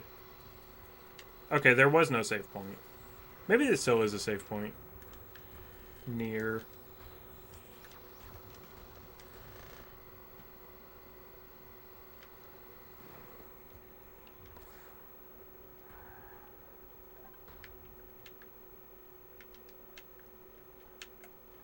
Because it's like when you land on these platforms, it's like you kind of dip in, like you kind of bounce up a little bit. So if you try and immediately jump, like it just sometimes eats your jump. And it's just the... Because I think they're kind of like indented a bit. Like they're like kind of like a bowl in a way. So I don't know. I think it would have been better if they were just straight up flat surfaces, but it's like they're not. They're a little uneven, and that unevenness can just eat your input sometimes. And there's like a big section where you have to jump across a lot of those at the end of the bomb section. But if you mess up in the bomb section, if you die at all in the bomb section, I'm pretty sure you have to restart the whole section. I don't think there are any checkpoints in that section. So if I had to risk losing the run to something that I felt like was eating my inputs, you know, something that wasn't my fault every time I ran the game, it was just going to get too frustrating. Which, I mean, that already is part of the reason I never ran this game as consistently, is because I always felt like every time I ran the game, it would soft lock somehow. There were so many soft locks I had happen while running this game. I've soft locked in Spectral Veil. I soft locked in Dungeon Gundam. There were probably other places. I had a really dumb game over in Gogeka Heights once. It just felt like a lot of my runs would just die to things that weren't my fault. Even though some of it was my fault, like the Spectral Veil soft lock. I probably didn't know it at the time, but there are ways to avoid that soft lock. If you know what you're doing, you can avoid that soft lock. I'm unsure of the Dungeon Gundam one. I don't know if there's a consistent way to make sure that like you never soft lock. But I only ever soft locked the one time, and to my knowledge, I'm the only person who's ever soft locked there in that way. I don't know if anyone else ever soft locked in the Dungeon Gundam maze. But that was the only time I ever saw it, and I'm glad it was. I pressed the A button, so, you know.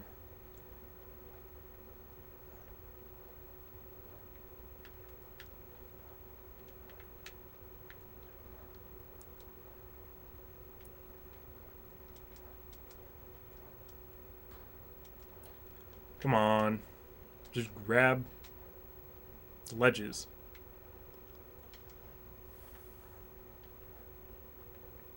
It's really weird that it seems like every Pac-Man World game has some sort of issue with grabbing ledges.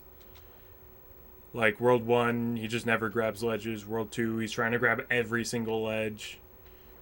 And this game is just awkward sometimes. It's like sometimes he's... Like, it's not like... Oh my gosh, dude. That's not... Wait. What was I supposed to get? Did I already get the thing I was supposed to get? Because you don't have to get the Galaxian. I know for a fact you don't have to get the Galaxian to beat the level. But it's like in this game, instead of like what most games would do, where okay, you would jump and then he would just grab the ledge and then you would jump, he would grab the ledge. It's like you have to jump, go over the ledge, and then grab it on the way down. While you've been fighting these fires, you haven't seen any no empty boxes, marked explosives, nothing like that? What? No, just making sure. Orson, sort it out.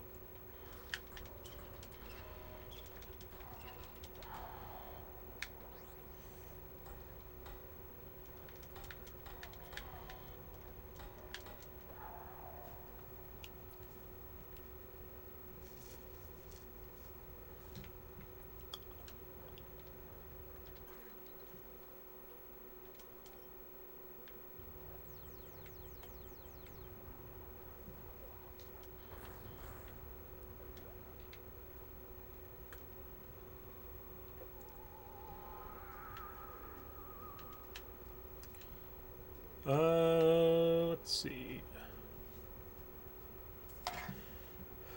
Let's see if I remember how to do this part.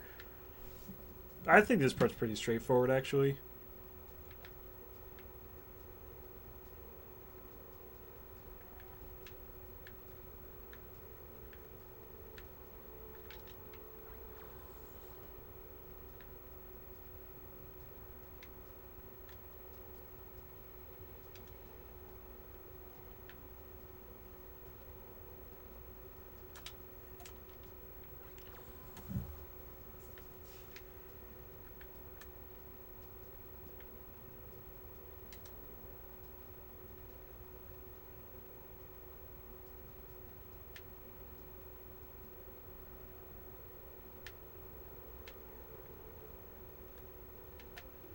Oh, yeah. I completely forgot. Yeah, you were supposed... In the old speedrun, before this part was skippable, what you would do is you would save that first platform for last, and you would just jump across that gap after getting the last thing. I completely forgot about that. I knew there was some sort of speedrun strat that you could do there, but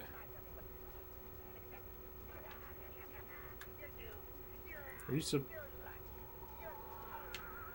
No.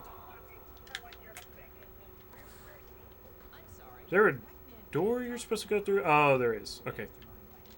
Please leave a message after the beep. Beep. All right.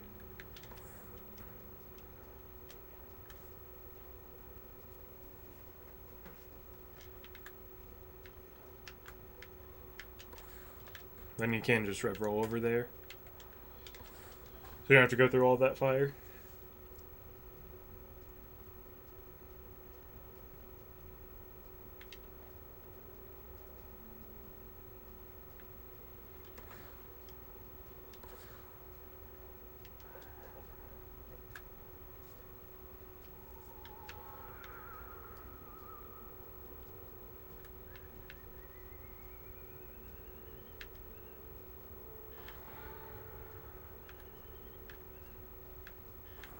I don't remember exactly which of these you actually need to break or not.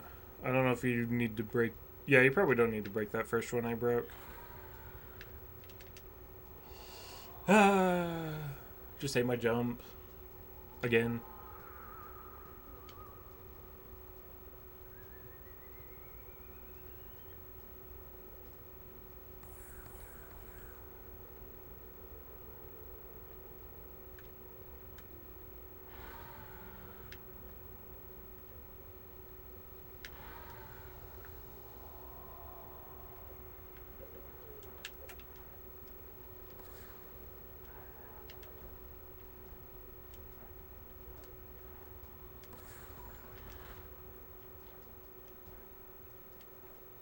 Oh yeah, this mini super jump. This may have actually been the first super jump skip found.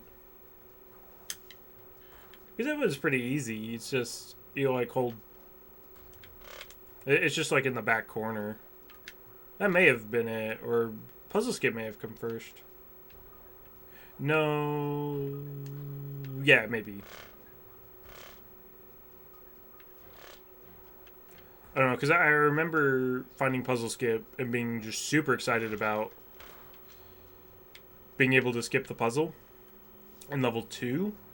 And then we found out it wasn't consistent. It was really weird. There's a consistent way to do it now, but Right. Good. Yes. Well, but be ready for. I mean, I don't want to panic me. Panic you.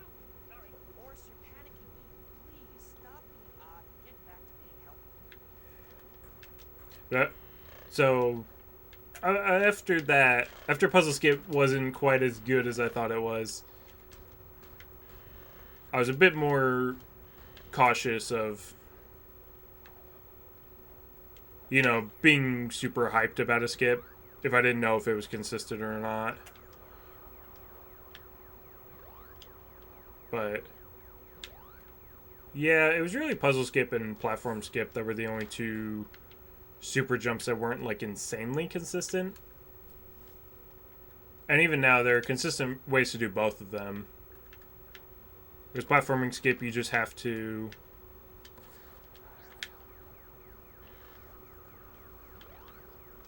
land on the door and then rev roll to the side.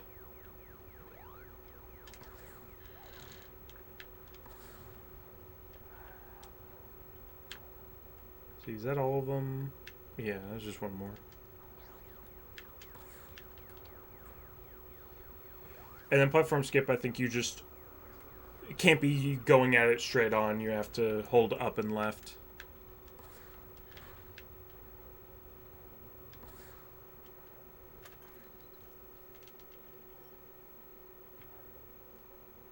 Oh, I forgot you can do like a mini super jump thing on the Immense gigantic bonus. I mean, Mom, it's a good job. save points. I don't think it's useful anywhere, but it's neat. Right here. Probably a completely different type of bomb. Diagram is in language I can't read, but it's keeping you.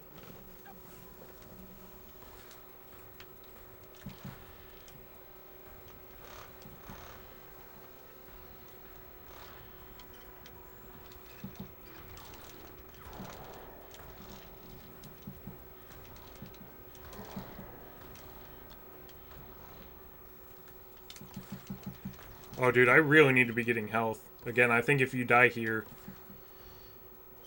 you restart the whole section, which is obviously extremely annoying because this is at most a 6-minute section.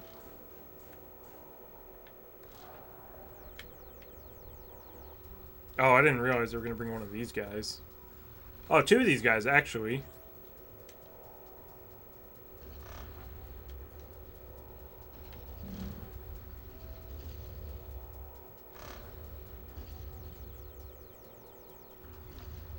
Dang, dude, if you don't do the skips, this does take a lot longer.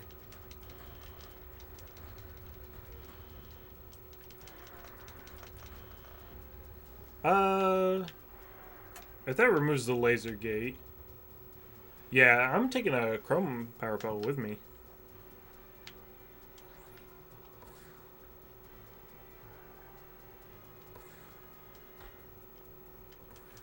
Hurry, Pac-Man. That bomb's on a short fuse.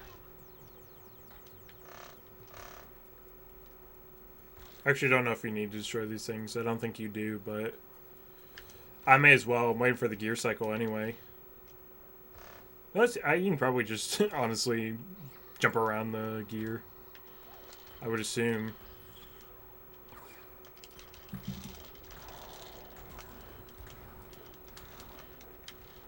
realized too late I was going to take damage from one of the explodey guys.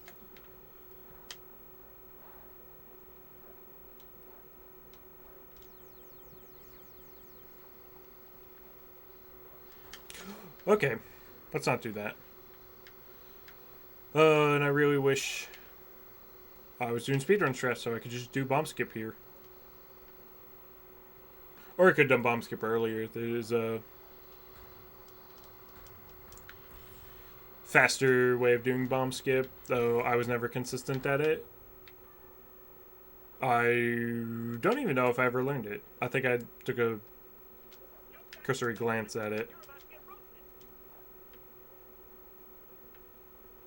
But I don't think I ever fully made an attempt to even learn it, but I probably would when I come back to this game. I'd like to learn all the hard skips.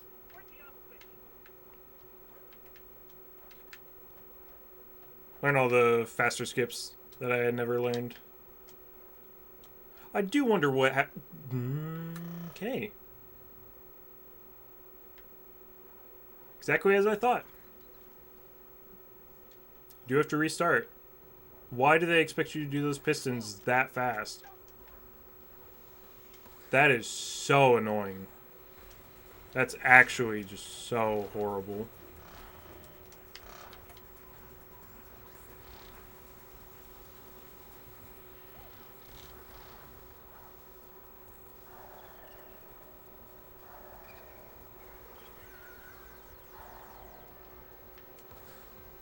No, I didn't want to grab that, but whatever.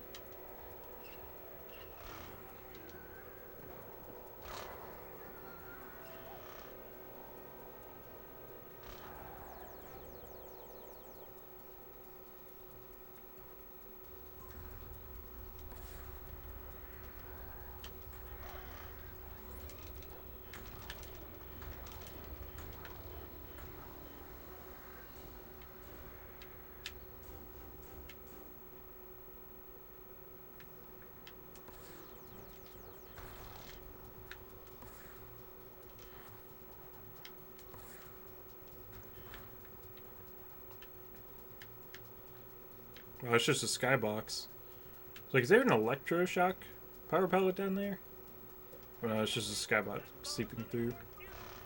Oh wait, can't you just like... No, maybe you can't. I don't know, I feel like you don't have to wait for these cycles. Oh yeah, isn't it like this one? No, maybe not. I don't know. I feel like there's some way to skip those cycles.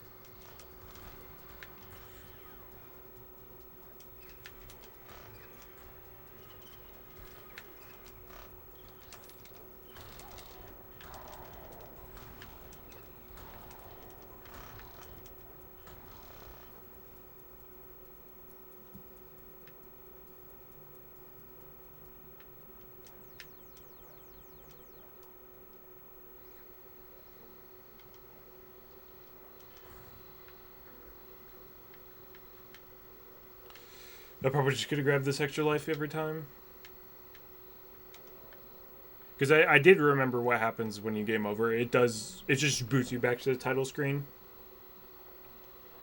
Which obviously means you would have to restart from your last save, so if you're not saving, like, you probably wouldn't be in a speed run. But if you game over, your run's just kind of over. Which is interesting, because that's how both World 1 and World 2, and World 3 do it. World 2 is the only one that does not treat game overs in that same way. In World 2, it just lets you restart the level.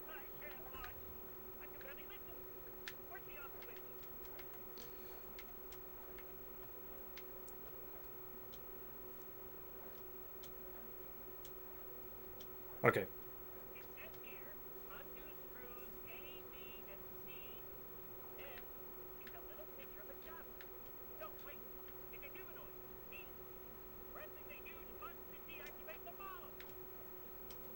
Oh gosh, having just so many slopes around here is so scary. But yeah, World 2, when you game over, all it does is it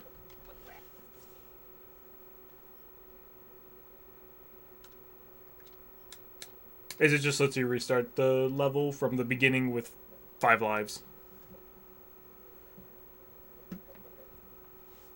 Oh, it is Banny Canyon. So that it's Banny Canyon. Then it's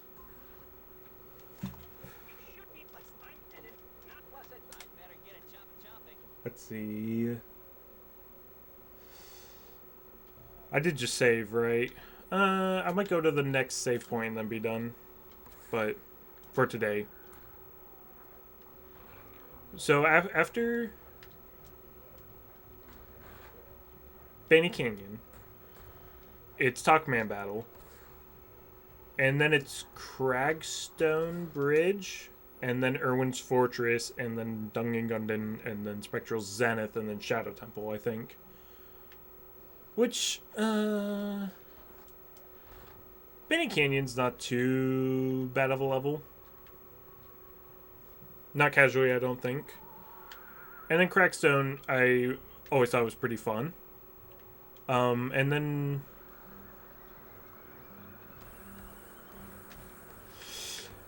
then we get to Irwin's Fortress is not a good level. Irwin's Fortress isn't fun. Dungeon Gundin,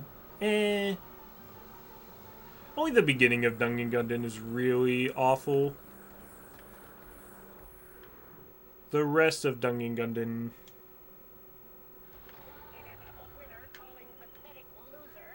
Hey, Spokes, how's life in that cozy little outpost? Ready to have it torn down around your ears? Jump on you, Erwin. Dungeon Gundin, only the beginning part. If you're relying on that little yellow loser to save you, think again, you intellectual imp. I bet sure he'll never reach the outpost in one piece. The only part I need is his Dungeon Gundin's not too bad outside of the beginning. And then on Talkman Battle, that's literally an auto-scroller. There's nothing you really have to do in that level. Except just don't die.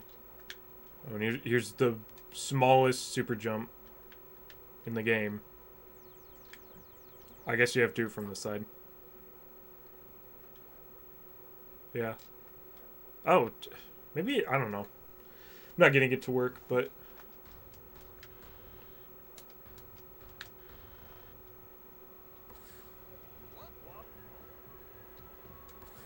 I didn't know this level had a song. I don't remember this. Spectral Zenith is definitely annoying. And Shadow Temple's not too bad. So I guess really it's just Irwin's Fortress I'm dreading left. But yeah, yeah, about 2 hours in. I think I'm gonna be done for the day. Which, I mean, that was a pretty good session. Day one, 2 and over a half games beaten. How many? 1, 2, 3, 4, 5, 6, 7, 8, 9, 10, 11, 12, 13, 14, 15 levels. And we got to, let's see, 15, 14, 13, 12, 10, or 11, 10, 9. We got to 9. So yeah, that's over half of World 3 done. That's half of Pac-Man World 3 done. Over half of Pac-Man World 3 done. The entirety of Pac-Man World 2 done, and the entirety of Punch-Out Wii done in one day. Which is pretty good. Yeah. That's just pretty good progress. 2 and over half games beaten. That is well on pace for the first goal of 100 games. Because to do 100 games, we would have to average 1 game beaten every, like, little more than 3 days. So, already some really good progress towards the 100 games goal, which is just a goal for now. Once we hit 100 games, we'll just do more games. We'll extend the goal, depending on how much time is left. You know, if it's we have 100 days left, and it took us, 265 days to do 100 games, then I'll probably think maybe 150 games would be the goal. But if we do it in less than 100 days, then 200 would seem to be an easy goal. So probably just do it to 100. But I think my main goal is I want to have at the end have averaged at least 1 game a day. So the goal would be at least 365, but I think the easy goal would be 100 games. The probably realistic goal would be 200. The difficult goal will be 365. And the probably not very viable goal, but would still be cool, would be 400. And then obviously just anything beyond 400 is going to be really good. But we're still in the phase. Obviously, it's day one. There's still are a lot of days left and a lot of easy short games left. So we're still in the phase of all. There's a lot of really short, really easy games. Had I just done World 3, had I started with World 3 today, I definitely would have beaten it. But yeah, so there's a lot of easy short games left to do. So as of right now, it seems like averaging at least one game a day would be very easy, especially because had I done things differently, I could have done more than over a half games. And in fact, tomorrow, what I plan to do would be finish Pac-Man World 3, and then do Dig Dug Galaga and Pac-Man Arrangement, which would be 3 more games, and that would have been 4 games done in one day. Plus, I could maybe even squeeze in like Wrath the Cortex or another short Xbox game in there, and see about that. Arcade games would, if there are arcade games you can beat, that would also be a good games to look forward to or to look into doing. But yeah, it's the end of day 1, and day 2 will start with finishing Pac-Man World 3.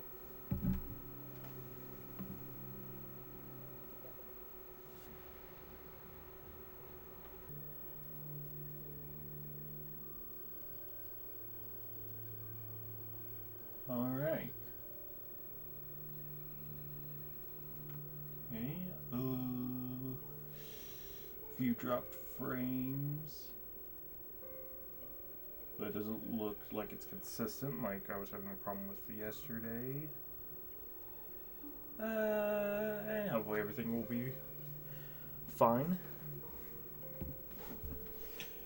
But yeah, it is day 2 of this challenge to see how many games I can beat in a single year. I'm actually going to turn the game audio down a bit.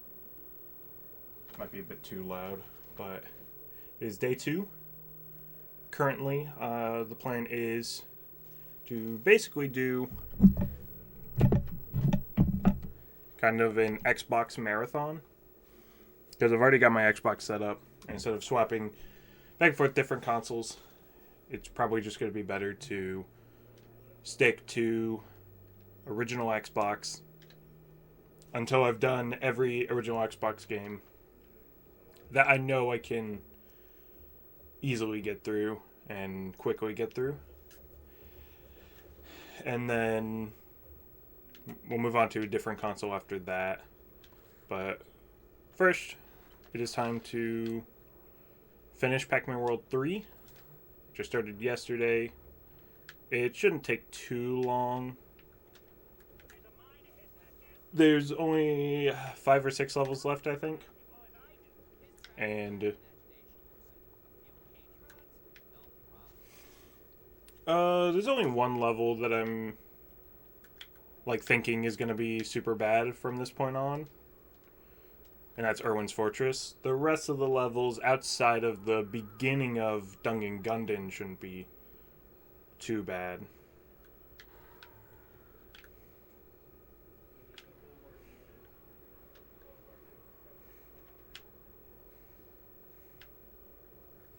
And I've got some... Whoops.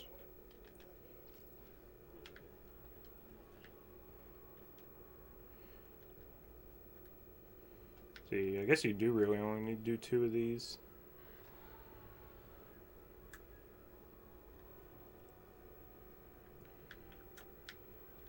But after World 3, I've got some other short games to do, some really short games, actually.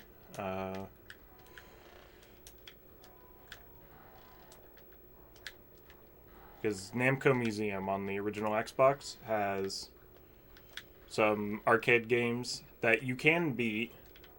That not. I'm still unsure about certain arcade games. Like, does a one loop run of a game count? If that does, that opens up a lot of possibility with some arcade games. But even without really knowing what that would entail, if it would be, if a one loop would count, there are some arcade games on Namco Museum that do just straight up have an ending that you can just get to the end, and those take like 20 minutes to an hour. So those will be really short. Definitely gonna be part of the plan today, and then there's quite a few Xbox games to do. I did this wrong. I was supposed to do this first.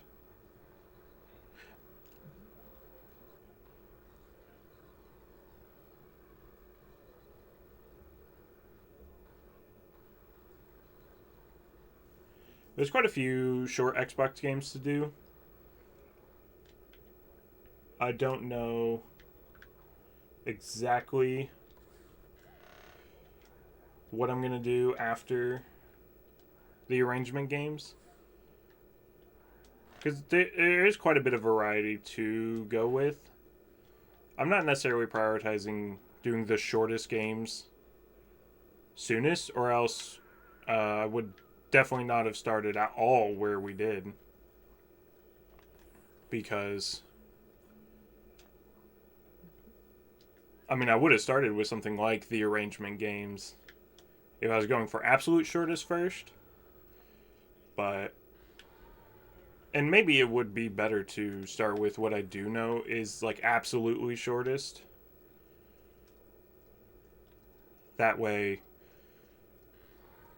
I make sure I'm doing those. But I don't know, as far as original Xbox goes,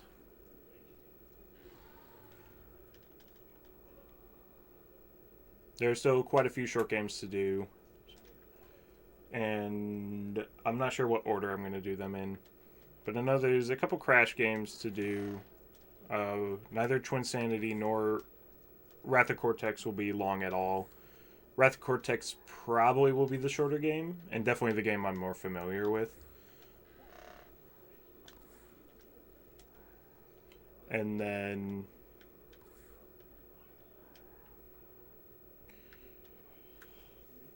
Metal Gear Solid 2 is not going to be long at all.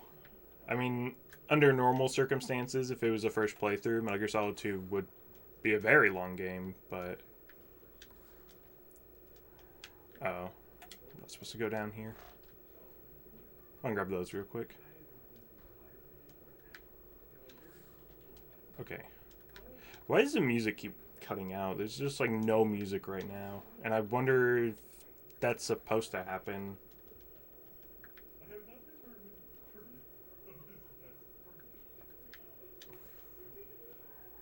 But I'm very familiar with Metal Gear Solid 2, so Metal Gear Solid 2 shouldn't be too bad. Also, this is, I'm pretty sure, the shortest Spectral fight in the game.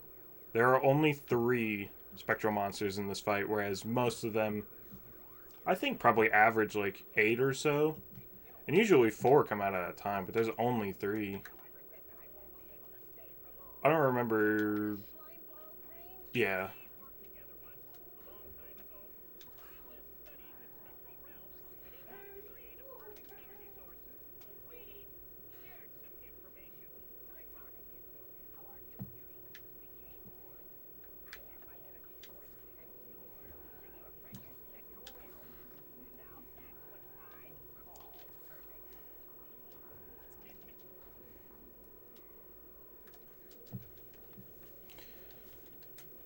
Yeah, so Metal Gear Solid 2 is not going to be too long. And then I feel like there's some other games I'm forgetting that shouldn't take too long. But I don't know, we gotta get through the rest of this game and the arrangement games before really doing anything else.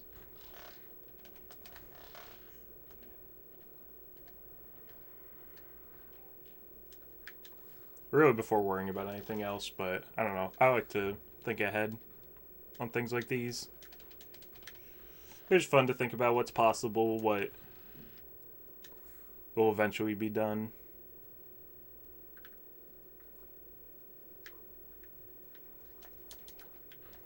And what even is viable. Because there's some games that I'm thinking I may eventually have to do, but it's possible there are some games that I'm thinking might be decent to do, but if I keep finding other short games or thinking of shorter games to do, there's a chance I may never need to try them. But right now, I think what's going to be very good is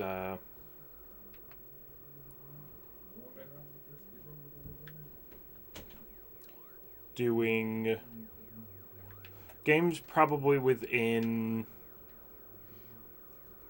probably like under 4 hours is probably going to be a good goal.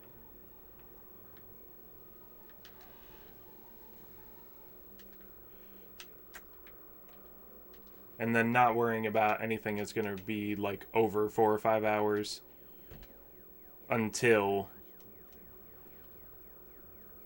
pretty much I've exhausted every under 4 hour game I know.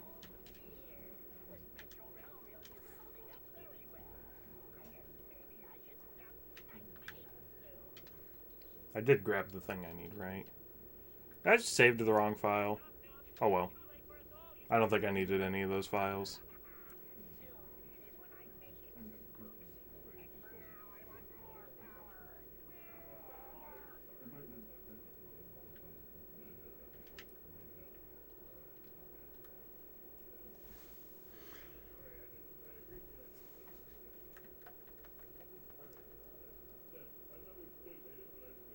Yeah. It's pretty much almost break time because Pac-Man Battle is up next. And Pac-Man Battle, you don't actually have to do anything for. It is... It may seem like... I forgot to save again. Oh well. This will be pretty short though. Because it's not based on how many enemies you kill or if you kill any enemies at all. It's all time based. Oops.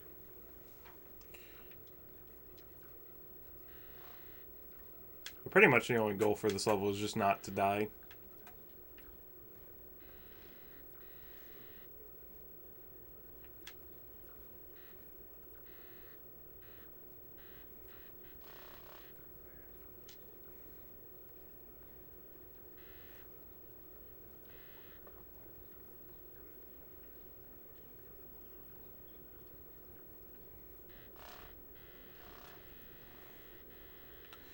Though it is really difficult. I think in the bottom right is supposed to be my health, but that is so hard to see. How full it even is. Or if it's drained at all. I don't know. Just, like, it from when it's on the ground, it just kind of looks like a pink octagon. But then here, okay, it's went down a little bit, but yeah, it's very difficult to see. Here's a random floating pole. It's just floating there.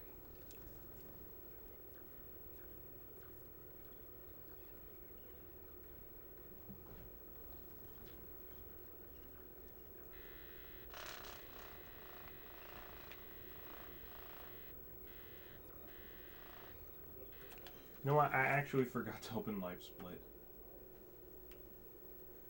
Start the time. Not that it really matters, but I mean, it's just nice to know how long I've been on something. Okay.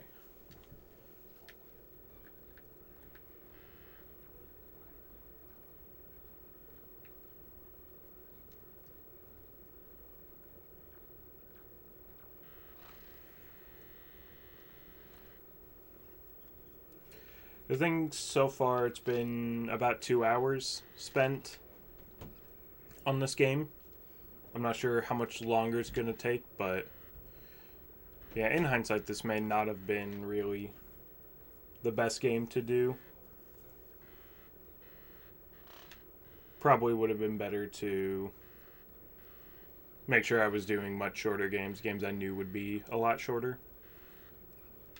And I probably will start prioritizing just try and do some of the shortest games possible, but maybe still sticking with games that are on the original Xbox so I don't have to constantly be resetting up different consoles.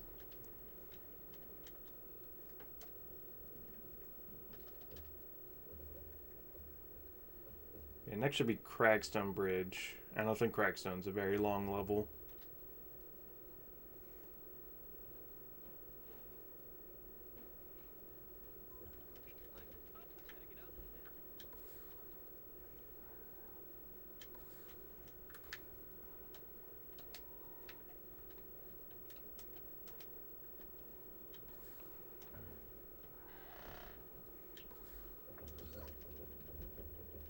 I don't like how stuttery that is.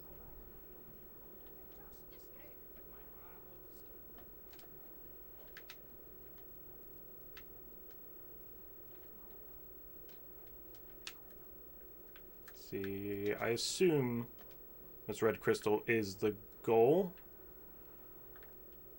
I don't know. I don't know how recently I've actually done this part intentional, but yeah, I think Cragstone is just a lot of go get a crystal or get a key and then progress. I don't think Cragstone is really that long of a level. Oh yeah, I gotta see if I can do the cutscene skip. Yep. But part of why Cragstone's probably not a very long level is because normally you would do bridge skip. But even still, I don't think this section is all that long regardless of if you did bridge skip or not. I mean, obviously it's a lot shorter if you did do bridge skip, but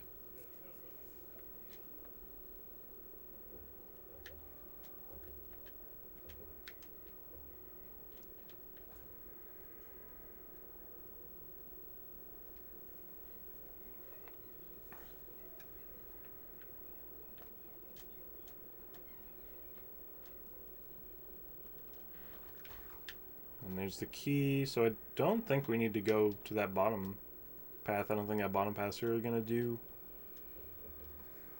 anything.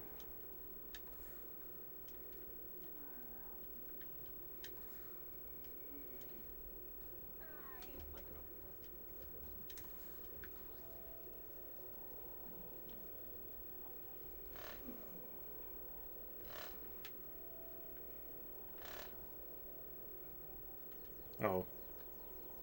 Dang it.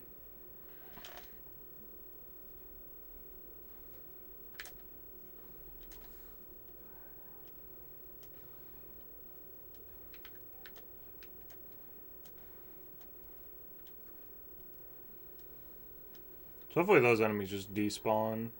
Yeah, because there's a spectral fight, and having to do a spectral fight with scorpions chasing you, honestly probably wouldn't be too bad, but it'd just be more annoying.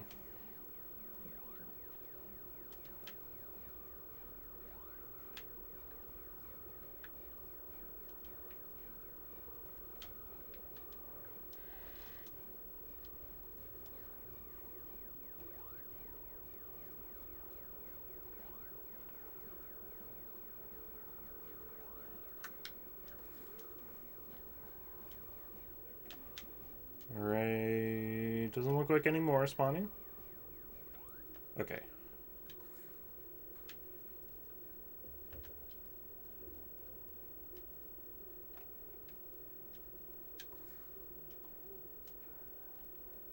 Alright, yeah, so this section still isn't too... It's not too bad, despite... Okay. There's a lot of lag right there. I don't think it lags there in the PC version, but maybe. I don't open the gate too often. Now I gotta figure out how to do this part.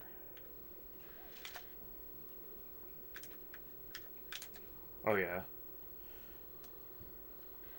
Actually you may need to open this gate to get Clyde to do what he's supposed to. I think most of this section is just like optional stuff.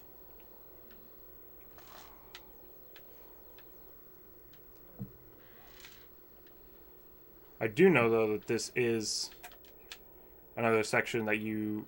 I mean, I don't think you can if you're not specifically trying to go for the skip. But this is another part that you can soft lock in. And I'm pretty sure I soft locked here in my first run of this game.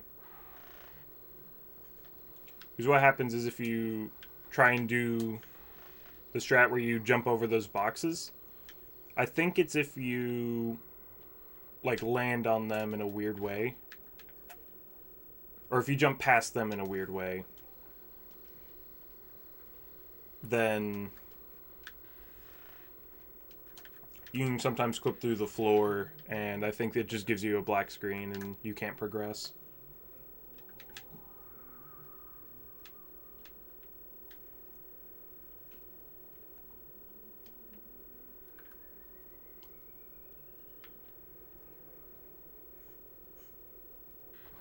Let's see, I don't know if there's really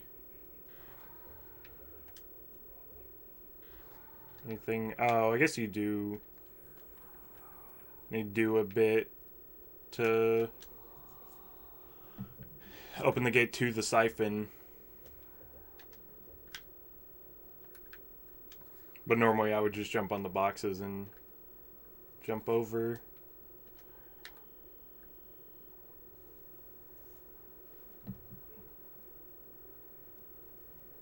No, there's some sort of skip you can do here for 100%. I don't remember what it is though. That just lets you go back, right? Do you need to go back for anything? Or do you... Because I think you just need the... Wait, do you even need the red crystal? I don't know what the red crystal's really going to do. Okay.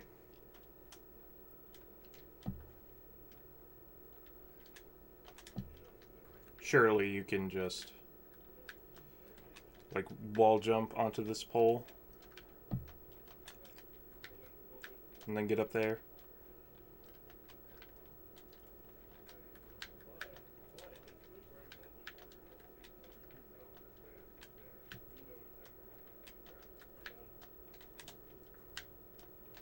Maybe if you could get like a bit closer to it or a bit higher, then maybe, but... Or if the laser was still active, you could probably damage boost up, but...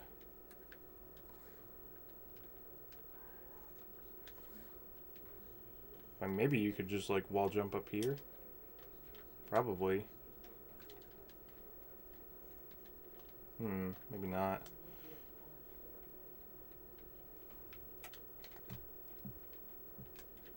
Oh, almost. It wasn't quite... Oh, wait, no, yeah, you totally can. Okay.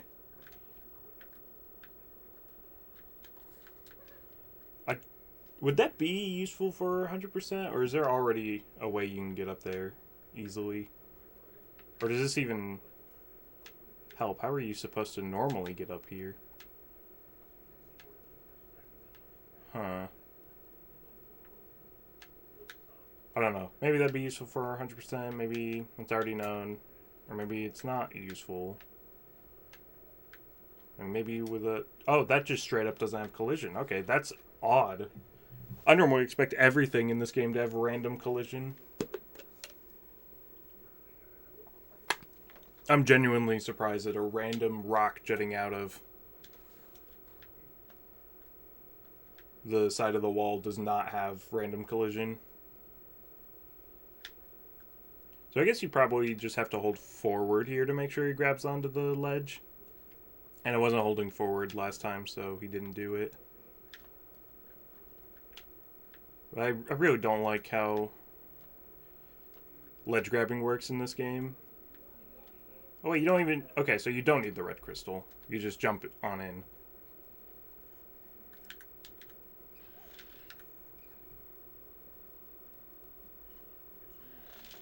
You really want to make sure that you can't open this without killing the enemies. Because the thing shuts so quickly.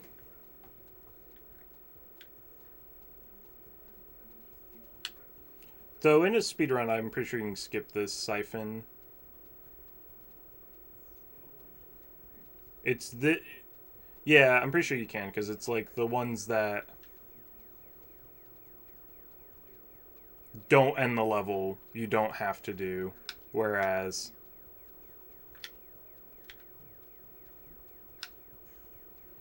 the ones that do end the level, those being Gogeka Central and Dungeon, you would have to... You do absolutely have to complete to beat the level, or the level just doesn't end. As far as I know. I mean, maybe there's a way to.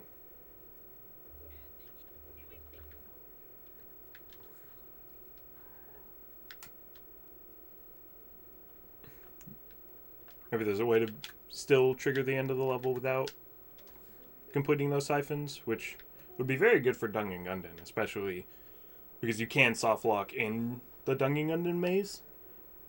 Which is really dumb, but if...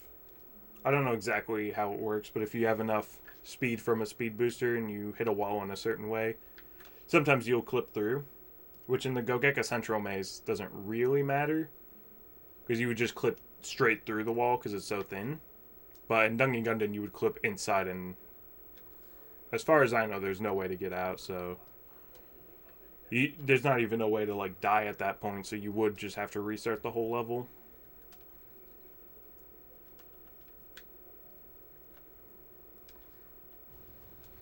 So I'm hoping that doesn't happen, because I definitely don't want to restart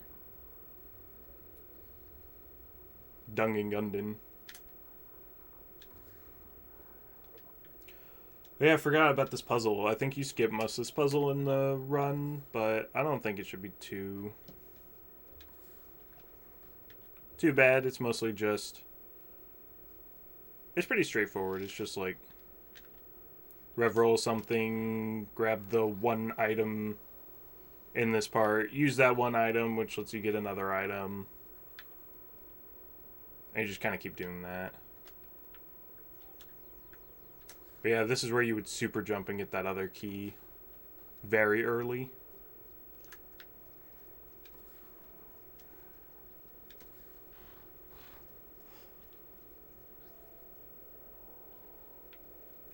I forgot there were a lot of super jumps in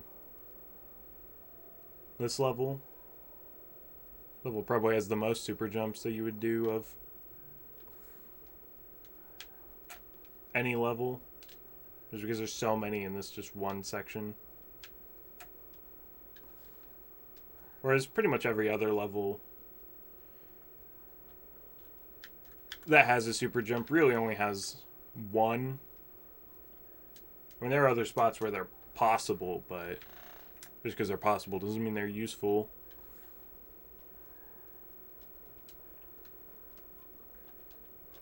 Yeah, like, I mean, that's not even really a puzzle. Let's just hit the thing, make the bridge, grab the key, and then just keep doing that. I wouldn't call that a puzzle.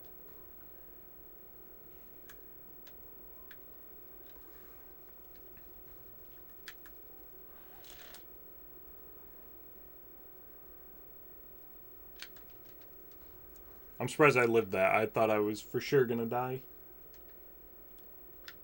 Let's see if I remember how to do this part. Oh yeah, this is definitely would be... Of any part in any level, this would be a part that I would be probably the least familiar with, because there have just been so many skips here for so long that I've like never had to do this part legit.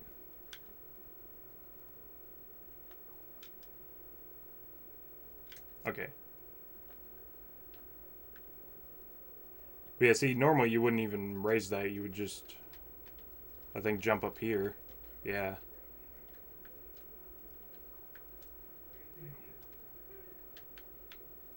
Do you even need to go up here, though? I mean, surely you must. Oh, yeah, you would. I was gonna say, surely we didn't... Before... Is there a way to skip this part? Yeah, there's a way to skip this part with this super jump, I'm pretty sure. But, you know, surely we wouldn't have known there was a way to skip a part by jumping on that keyhole if it was just for a strawberry. Where do we even need to go? It looks like there's two paths. Do we need to eventually go both, or is there only one that's necessary and the other's optional? Alright, this is timed.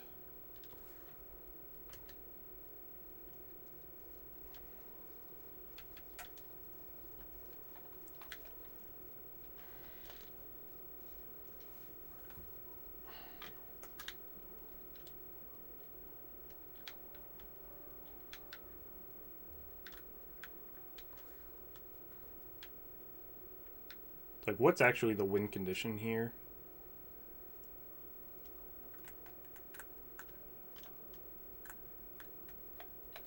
Okay. Forgot to get into first person. That key is the win condition. There's another Reveral plate over here. And where does this lead?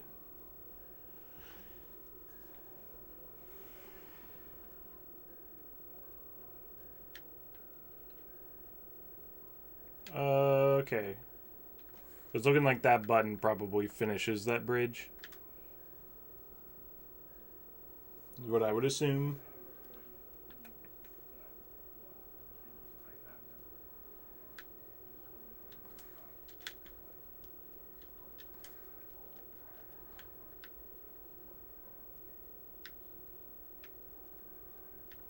That's actually kind of interesting that they usually in this game and a lot of similar games at this time would have made a cutscene that shows that bridge fully being made. It's interesting that they didn't make it a cutscene and just changed the camera angle.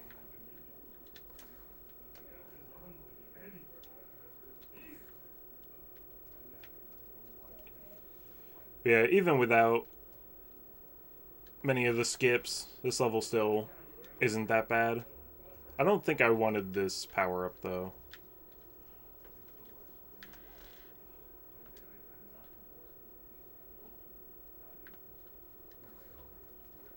Also don't want these things getting in my way.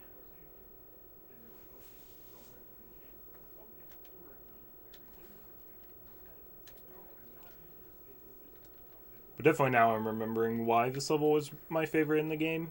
And it wasn't because of the level casually. It was definitely because of all the skips. Because I felt like even from pretty early on, this level was one of the ones that just had a lot of skips fairly early on. So it always felt like one of the levels that you have to do the least the intended way. I think games like this, those always tend to be the best levels.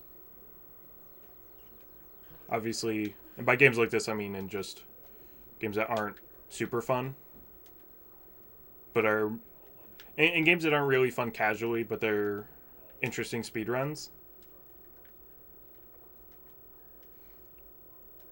Any level where you're doing more speedrun stuff and less casual stuff tends to be the best, which is why I think in Rough Trigger level 7's the best level, because you pretty much just skip the whole level. Even from very early on in that run, level 7 was you barely did any of it. I think initially in level 7 in Rough Trigger there were like essentially 5 sections in the game. You technically can't skip the 5th section, but you could skip the first section from before I looked into any skips or anything, because someone else had already found a way to skip the first section. The second section was, for a really long time, unskippable. There was just like no way I could find to skip it. The third section, I found a way to skip that pretty quickly. The fourth section, using an out-of-bounds clip that was already known, I found a way to skip that. And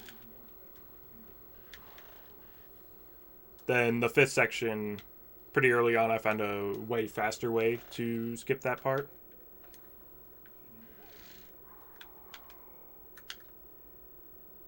And then so it was like you were really only doing that second section casually.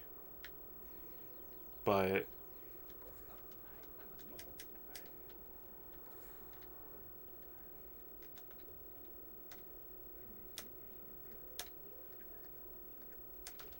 then later, I found a way to skip the first three sections with one skip, and then later found a way to skip that second section, which I think now is faster anyway. But yeah, this is the level that I don't want to play, Erwin's Fortress. I don't even need to do all this. I really should just... I don't even think you need to open that door all the way. I think you can just, like, somewhat open it. I didn't even grab the keycard, though. But I think this is kind of the last horrible level in the game. Wait, do one of these guys have it?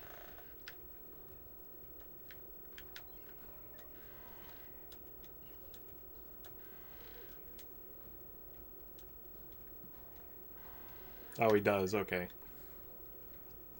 I thought it was just in a random box. But I think this is the last level where I just don't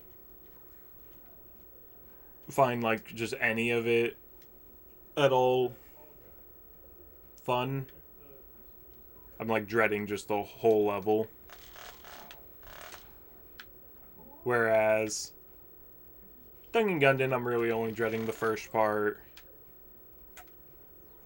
Spectral Zenith, I'm really dreading just the end.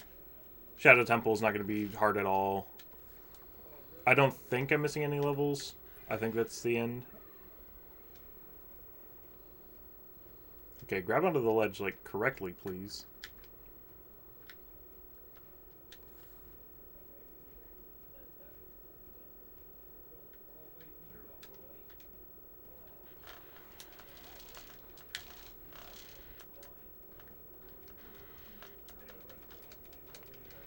Wait. Oh yeah, you don't have to kill these guys. You can just open this. But I'll at least look in these boxes. For some reason, I think there's something you're supposed to collect here, but I actually don't think so.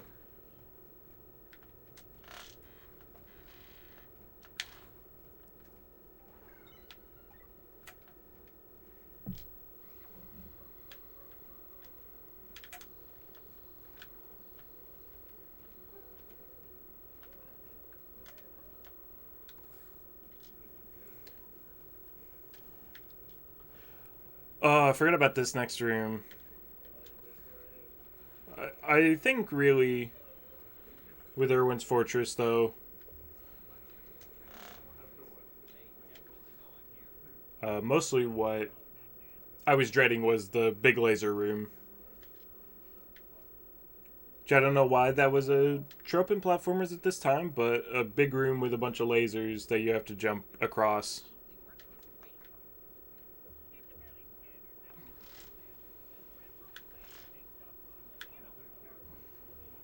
But yeah, I mean, because not only does this game just have a big room with a bunch of lasers that you have to jump over, but also Haven Call the King does as well. But I definitely prefer the one in Haven because you can skip it.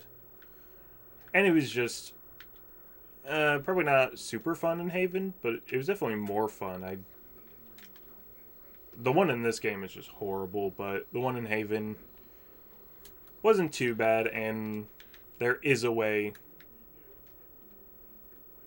to skip it. A fairly easy way to skip it too. In the big, I don't know if I'll end up doing Haven for this challenge, because Haven is quite a long game actually, with all the like many different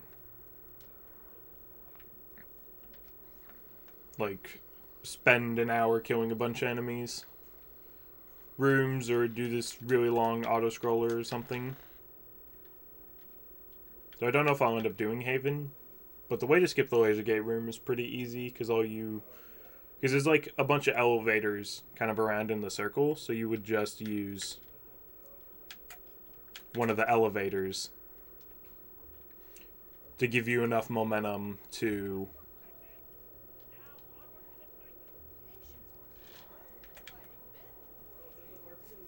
that would give you enough momentum to just skip straight to the next elevator.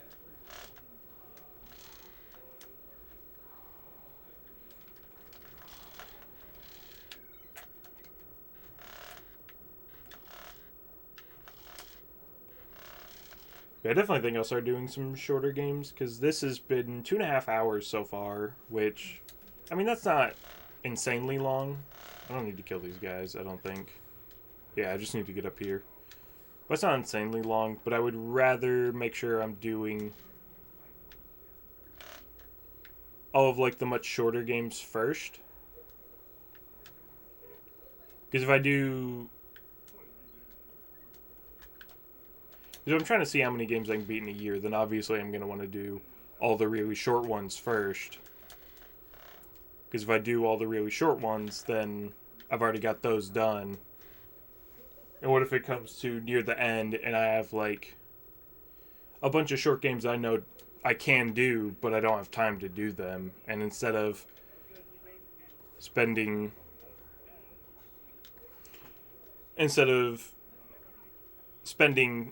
like what is going to be around 3 to 4 hours doing this game, I could have instead maybe done 3 or 4 1-hour games.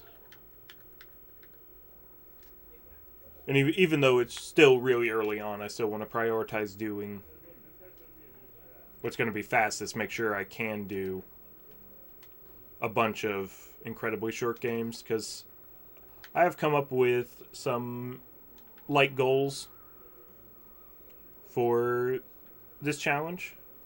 Well, not light goals, but I don't have like one super set goal, but I do have certain goals that, depending on how things go, I may like to do.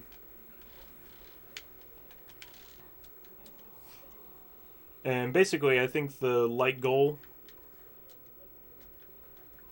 like goal that I'm fairly certain should be easily doable, is going to be 100 games in a year. And I think that should be doable, because that means I've got a little more than 3 days to beat one game. And already with this pace, this is day 2 and I've already done 2 games. So I've already hit more than what that goal would be.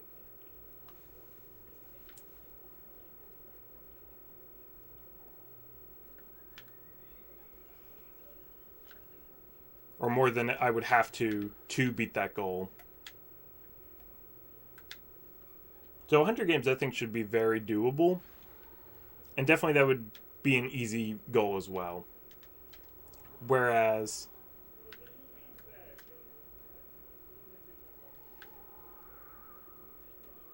I think kind of the medium goal, like a goal that would be realistic, but there's a chance that maybe I wouldn't be able to do, would be 200 games. That still is less than one game per day. Or, yeah, I would still have more than one day to beat a game, if that were the case. But And I think kind of the goal I definitely would really like to hit would be 365. Because that means I would have to average beating one game every day. Which right now I am on pace for, because it's day 2, I've beaten 2 games. But then the really hard goal that I think would just still be really cool to do, and would probably be my ultimate goal unless I hit it, then the ultimate goal would change, obviously. But 400 would be really cool to do, because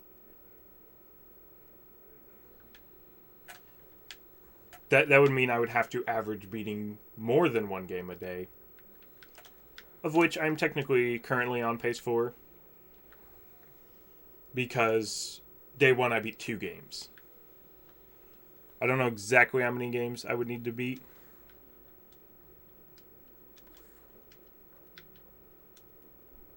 Aw.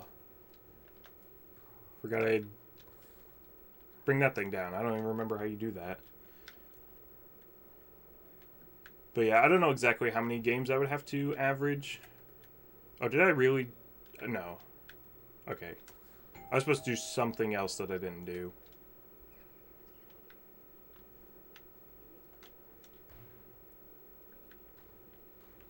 Oh, it was just this.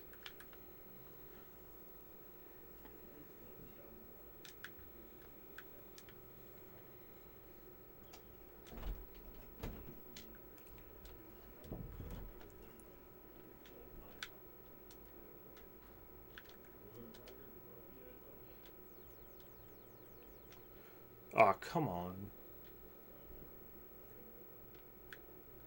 That was timed. That's actually kind of dumb.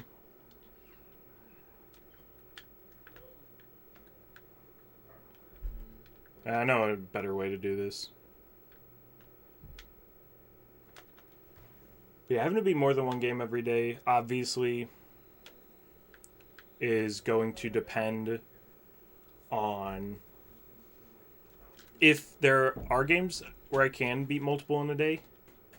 Because if I get to where all the games I'm doing are like 7 to 8 hours, technically, I can beat I could average one game a day at that point. But can I average multiple? That would be the question there. And I don't know if I would be able to. Oh. I forgot about this part too.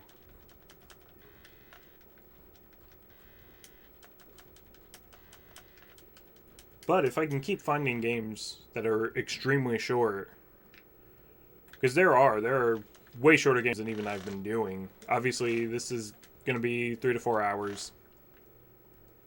And it's the longest game that I will have done so far.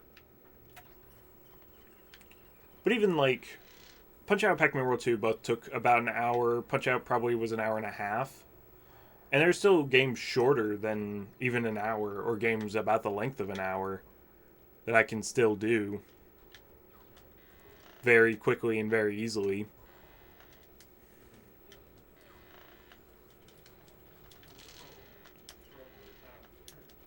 And if I prioritize those, that will probably give me a better sense of kind of what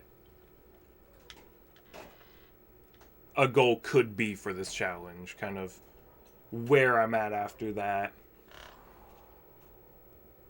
But then also like looking into games that are really short, because maybe there are some really short games that I just don't know, that I've just like never played. And maybe a really short game like that would be shorter than doing like a 3-hour game that I do know.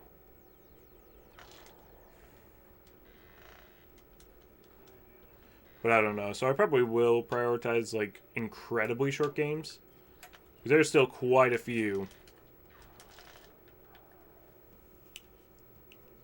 that there are to do. And not just games that are around an hour or an hour and a half, but even games way shorter. Because after this, I'm going to do Pac-Man Arrangement. Oh boy, here's that part I don't want to do. Especially because I think if you die, you have to, like, restart the whole section.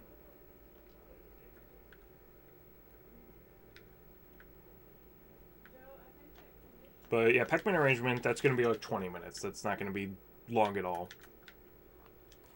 And then there are the other arrangement games.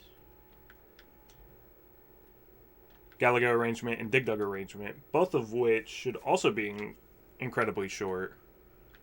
Not as short, I think. I think both those are more around the 45-minute hour mark.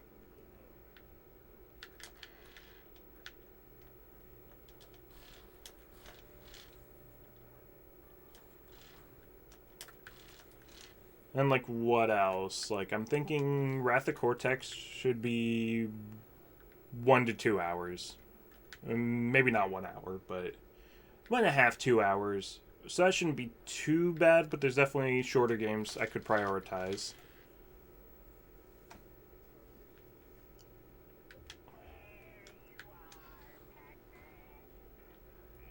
There's certain original Game Boy games.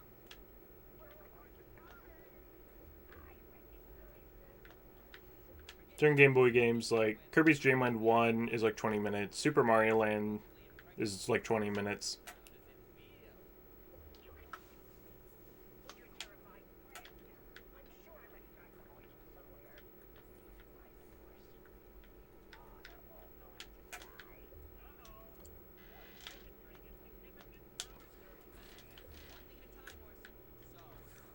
I think Kirby's Dream Land 2 is only like an hour.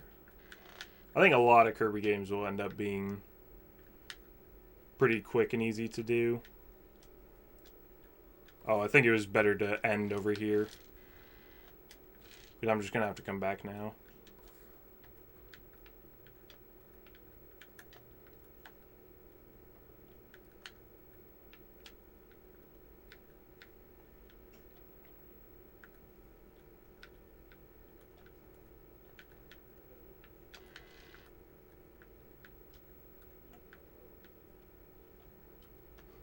Okay. Alright, well, at least I'm still alive.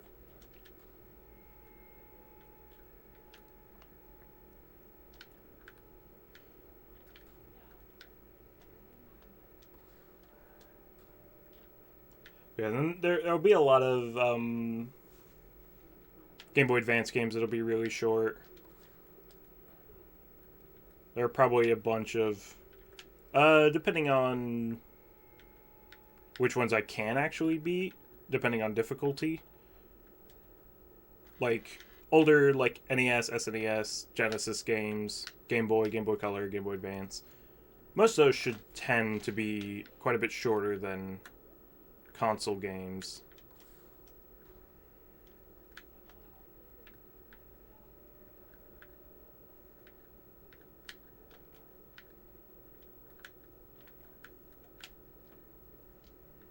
Okay, I shouldn't have risked that. Hopefully I don't have to start the whole section all the way over.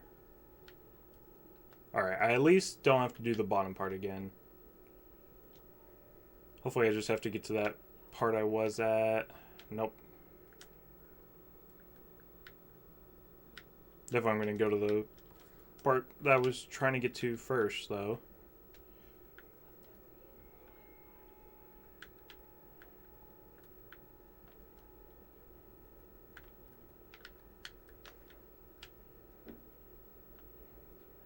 Then we'll see when we need to get to...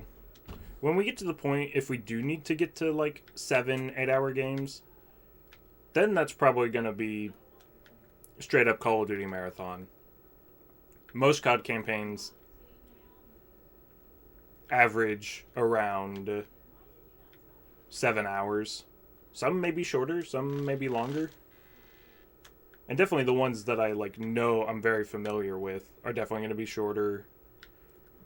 Like, I'm pretty familiar with Ghosts and World of Wars campaign. I'm somewhat familiar with BL1s. Somewhat familiar with the original Modern Warfare. And then I'm very familiar with Black Ops Cold War. And Black Ops Cold War, I think, is already a shorter Call of Duty game. Plus, Advanced Warfare wouldn't be too long either.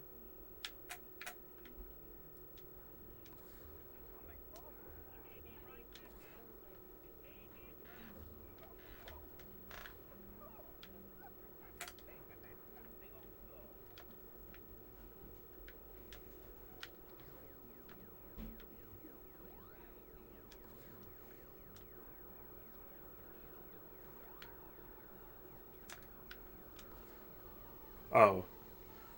I was about to say, it seemed odd that this one would only give you 2 Spectral Ghosts at a time, but I guess the other portal just spawned later.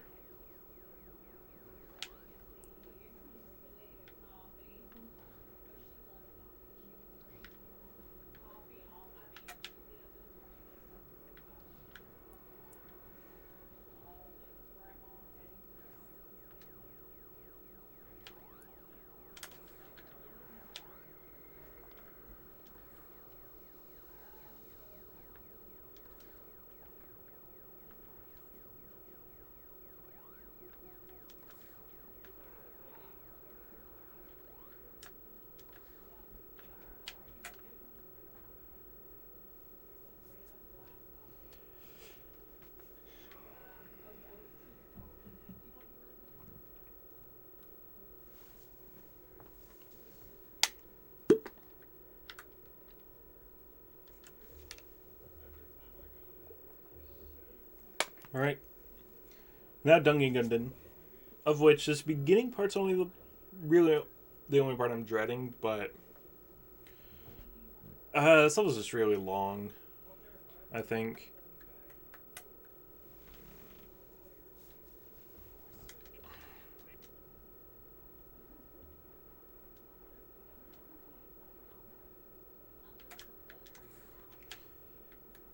And really only this part's going to be really annoying because I'm not using platforming skip.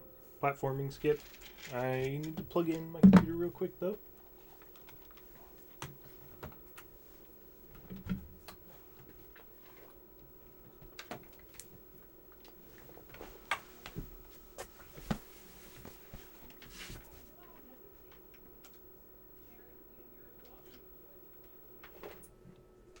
Shoot. Unplug my TV again.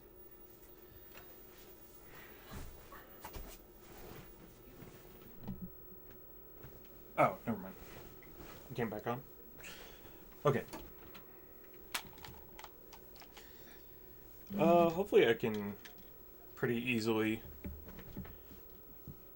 solve this again. I can't really say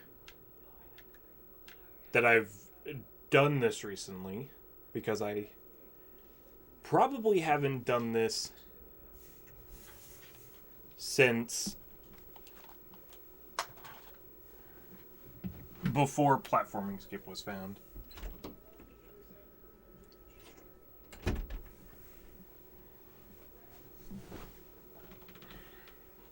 Before platforming skip was found, you would have to do this section, because this is the section platforming skip skips. But yeah,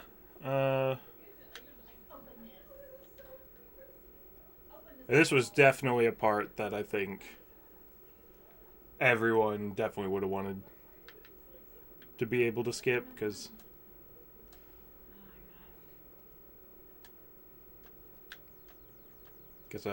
oh yeah, I wasn't supposed to go over there.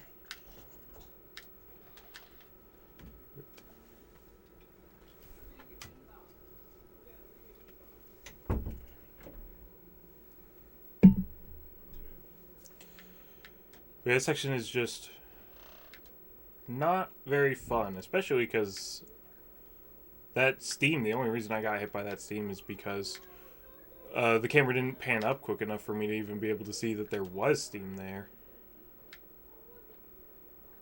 The only reason I didn't go where I was supposed to is because the camera wasn't showing where I was supposed to go. Okay.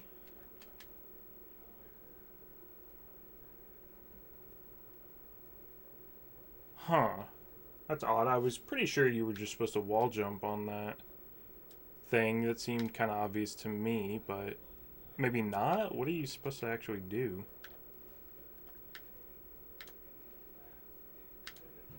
I don't even remember the skips that I came up with for this section, because I remember this section was really annoying, so I just found a bunch of ways. Oh, you are supposed to wall jump. You're just supposed to mash. But I found a bunch of ways to skip parts, and I'm pretty sure this was a skip. You would kind of just... Okay, well, I missed it, but...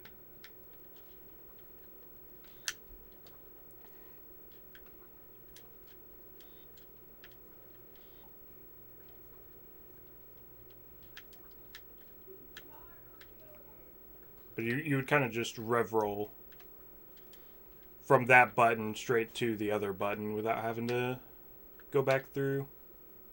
Okay. Hopefully it just spawns me back at the button, yeah? Okay, well you don't hit that pole. Or the button, rather. Or the pipe, rather.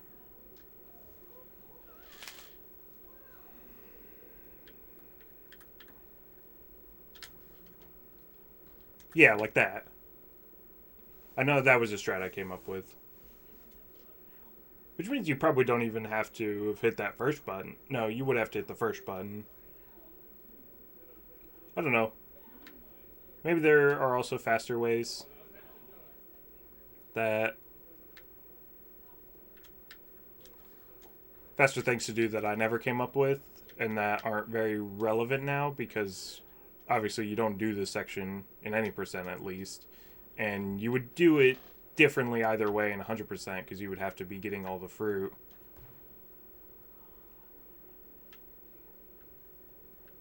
I don't know where the last checkpoint is, but surely you can just rev roll to that button down there.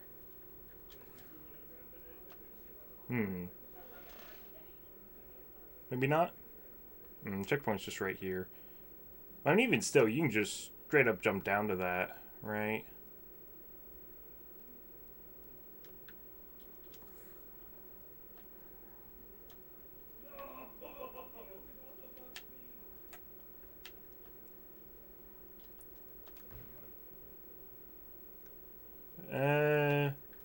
I'm not gonna try and like waste all my lives, and I'd probably end up wasting a bunch more time trying to rev roll to that button than if I were to just try and do this part normally. But it's probably possible.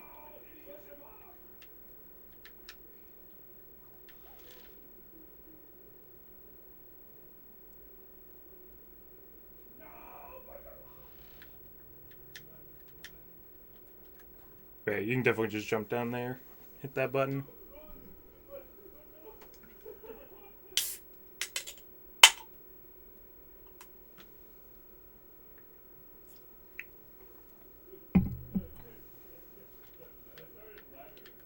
And then...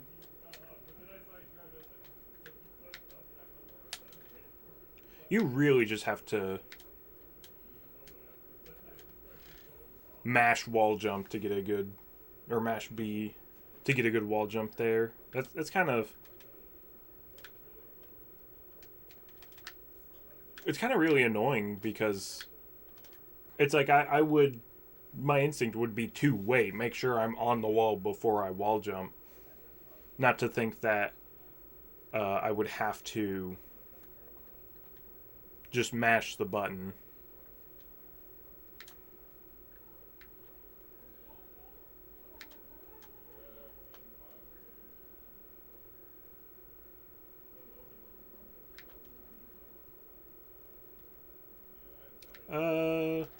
I do remember that strat though. You don't have to hit that or remove that laser gate because the hitbox extends too far to where you can just hit it. That thing really only works if it were to instantly kill you if you tried to touch it.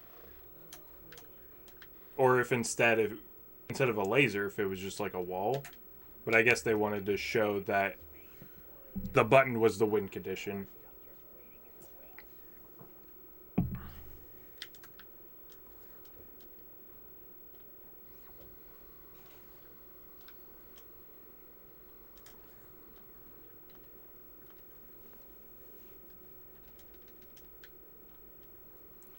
But yeah, now comes the really, really long section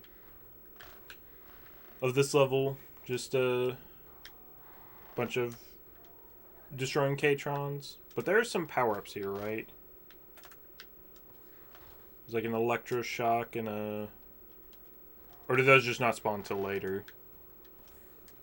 Oh yeah, I think they spawn now. Unless if they're... Well, at least a chrome power pellet spawn.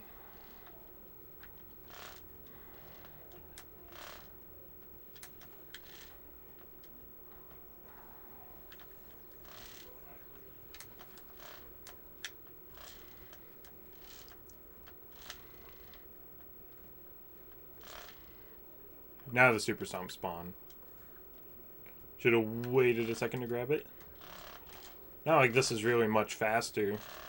I don't even know if this is faster, because you're so delayed. Like, it only takes 2 hits to kill these guys.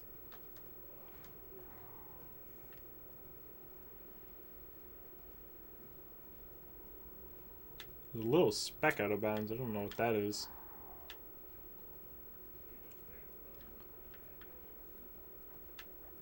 This part would be a lot better if you didn't also have to wait for them to spawn.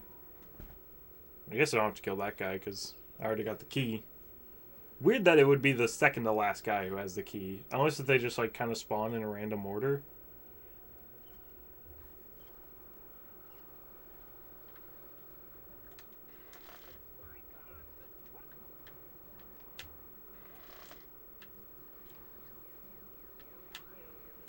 And it's interesting that that cutscene plays after you kill all of them, but you don't have to kill all of them to progress. You just have to kill the one that has the key. I honestly wonder... I mean, probably the only thing that's gonna happen... Well, I wonder what would happen if you were to, instead of just killing all the guards, seeing the cutscene, putting the key in, and then a spectral fight happening. What if you were to have already done the spectral fight before you killed the last guard? Honestly, what probably would happen is it would just play the cutscene, but it'd be interesting if, you know, something weird happened because you did the events out of order. But this game doesn't really do anything like that a whole lot, I don't think. I think there's maybe a couple instances of if you don't do things in the right order, then something else later on won't work. I don't see that too much in many games. I think it's mostly in racing games. But there are some like platformers where they try and instead of forcing you to do things in order by making it to where you can't skip parts, what they'll do is try and prevent skipping parts by making it to where if you don't do certain things, the rest of the level won't work properly. Like, enemies won't spawn that you need to kill before progressing, or certain triggers won't work, which can even be just like the end of the level won't trigger unless if you've done something else first.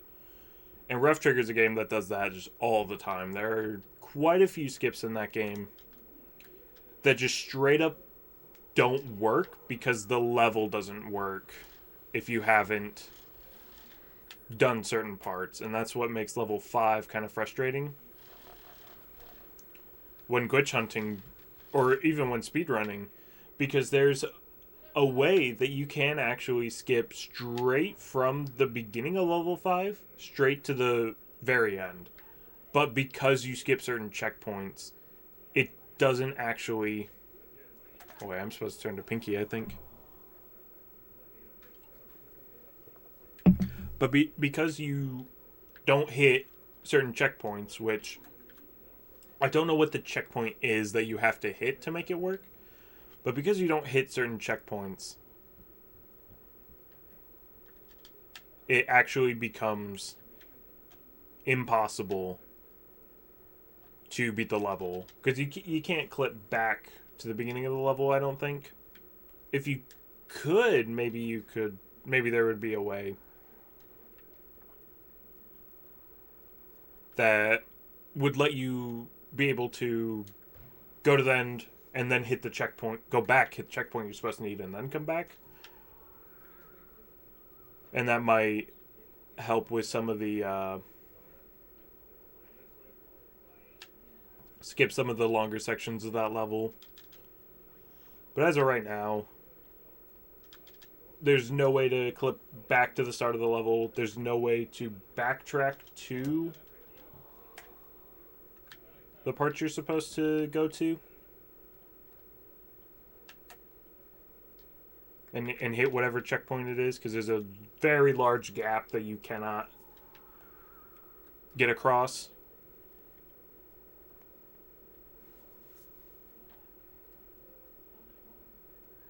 At the end of that level, so you wouldn't be able just to backtrack and hit whatever checkpoint you're supposed to, because not every... In Rough Trigger, it's not like you have to do everything for the next checkpoint to work. It's just going to be one checkpoint they have to do. So like level 7, to get the end to work, you can skip other parts of the level as long as you hit just one of the checkpoints near the end, it'll work.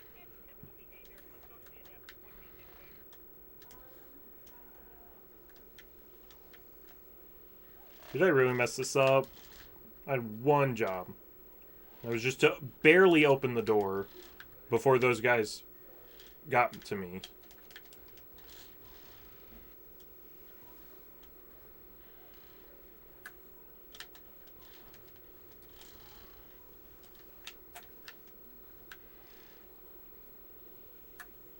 Did it close? Oh my gosh.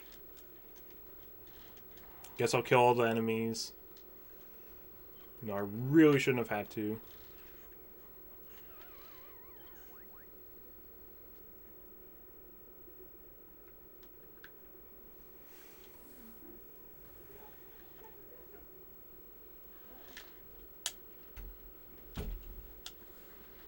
See, that's what you're supposed to do.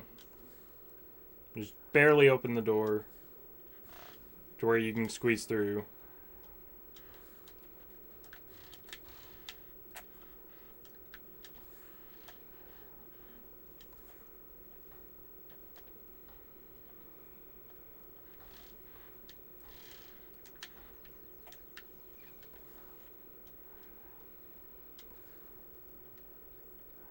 Honestly, probably should have grabbed the Super Stomp.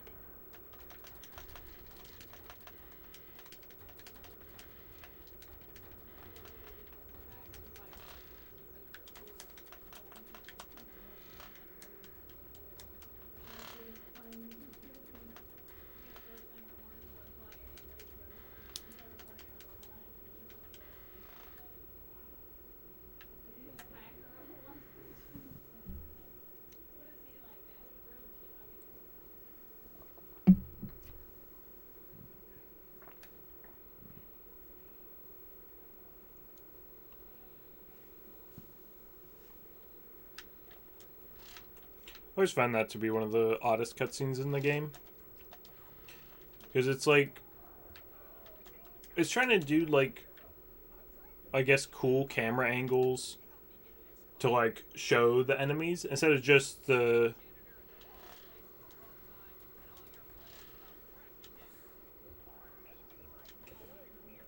Like, instead of it just cutting to...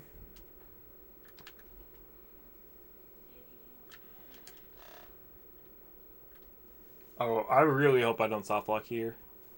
Because I have it is possible you can soft lock here. So I think I'm going to just avoid the speed boosters. I don't need to use them. So I think I won't, because that is how I soft locked. But yeah, it's like in that cutscene they were trying to, instead of just, oh, I guess I had to use one, but I mean I can just purposefully turn around. Was that just panning the camera and then showing?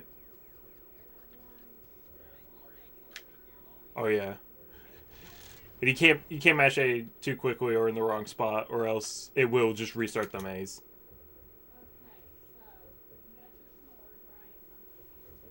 Like instead of just panning the camera somewhere and showing the enemies come in, it's like, oh, they want camera move, enemy spawn, camera move, enemy spawn, camera move, last enemy spawn. I get it's supposed to be cool, but they're like the most basic, easy enemies in the game. It's not like it's a threat or they're like really cool enemies or anything. It's just two of the Sawbuzz guys and a red K-Tron. It's not anything really important or anything that's really going to be a problem. Let's see if I remember how to do Spectral Zenith.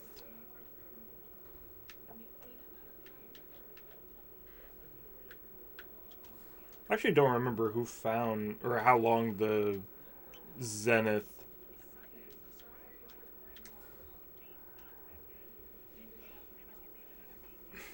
I don't know how long the Zenith skips have been around. Because I want to say they've been around for a while, because I don't know if I really remember how to do these puzzles, but also maybe they weren't around for very long. I mean, obviously they have been around a while.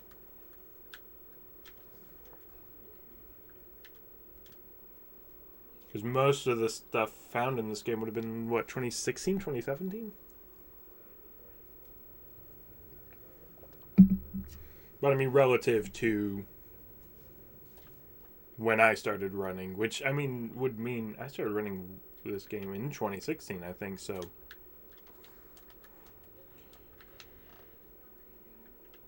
Pretty much, I didn't pay attention to the cutscene. Am I supposed to do something else?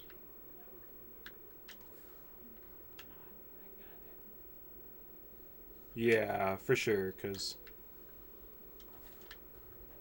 Oh.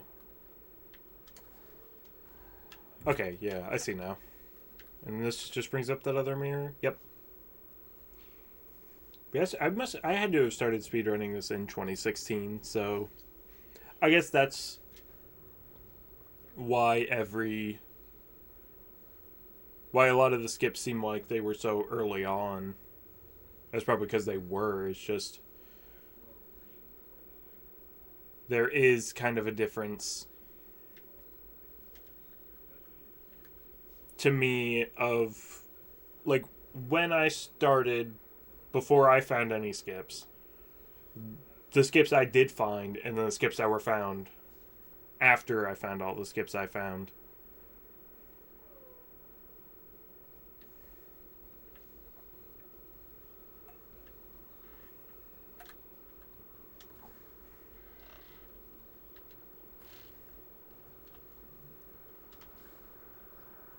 But I guess if I really think about it, that wasn't really a super long length of time, like I maybe think it is.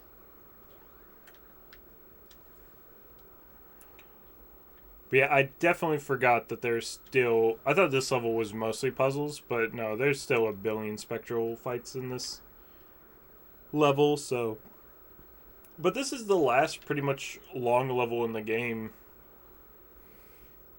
Because there's a lot of spectral fights in this level, and it ends with what I'm pretty sure is the longest spectral fight in the game. But then Shadow Temple, I don't think has any spectral fights. It's just you do you do a bunch of fights kind of near the beginning, and there's a very short, very easy laser room puzzle. I think. I also think it's very short and easy from what I remember. And then it's just the final boss, so. This is the last somewhat long level in the game, though I don't think this level's, like, too long.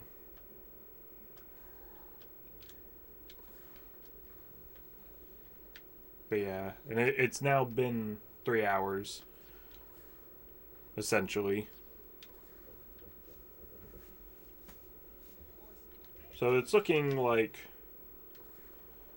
probably at most 4 hours.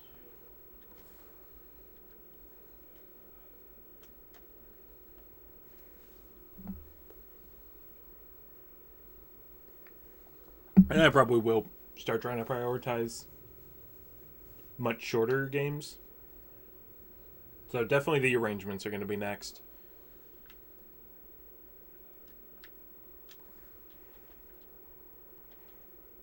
But at least that section was really short. I don't know how many sections there are. There's like 3 or 4 or 5? I don't know.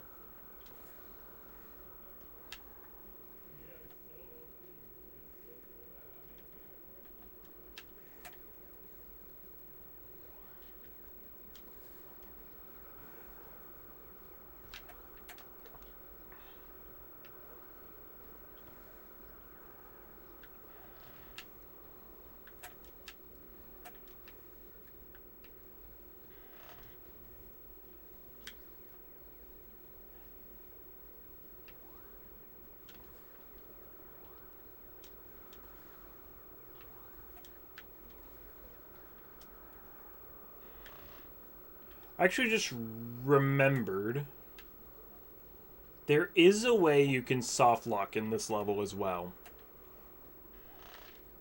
Because there's ways to soft lock in a lot of levels in this game. The problem is I don't remember how you soft lock or how you prevent soft locking. I don't remember.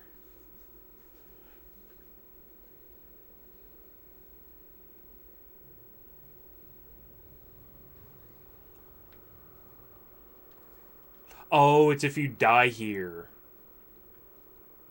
Or no, maybe that's only if you do the skip. If you skip the first spectral fight. It actually... Yeah, now that I think about it, it may not be possible to soft lock now. But maybe it is. Or maybe it's not if you die. Maybe it's if you fall down and then die. Because there's just some way where your checkpoint is set to the bottom of the level and not up here. So if you die, it would spawn you back at the bottom, but this platform would still be raised, and there would be no way to continue.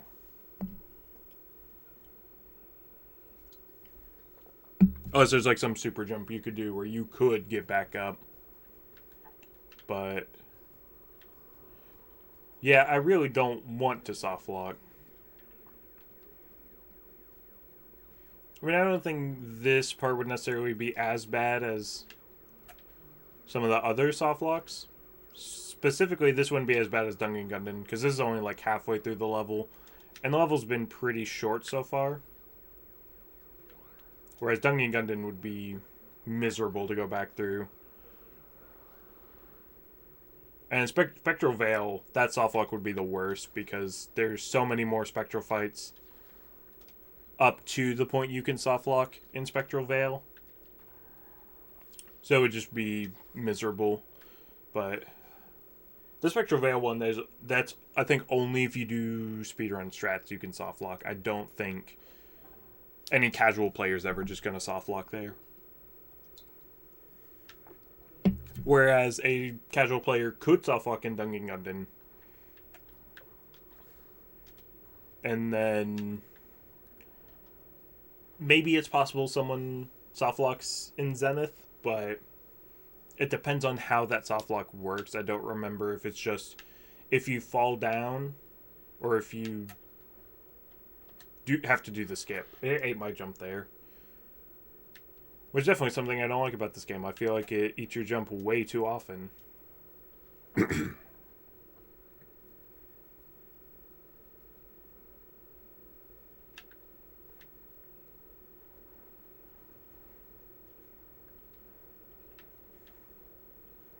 Oh, it's just back to the...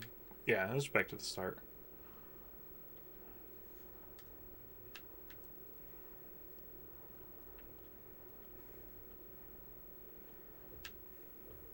Oh yeah, there's definitely a lot of this level that I was forgetting. I was thinking it was just like the two laser rooms and then that one spectral fight and then kind of the end of the level, but no.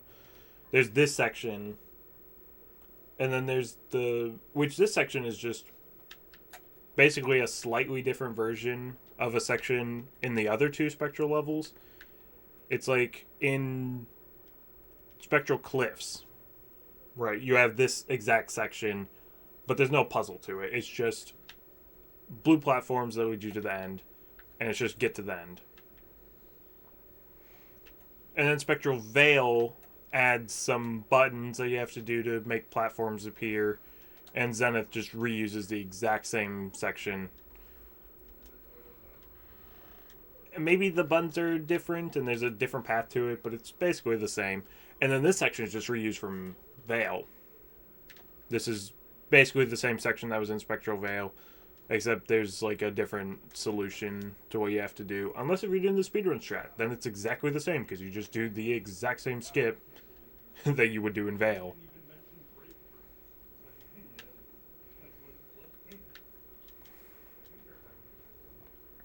Which that's actually kind of interesting. I don't know how many games have it to where they literally reuse the exact same thing in a way to where you can skip two separate parts of the game in the exact same way because certain assets were copied and pasted.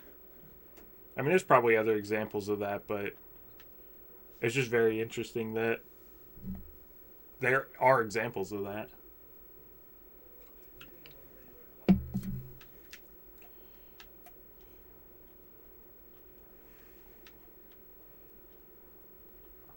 But I guess it's just really more interesting to me because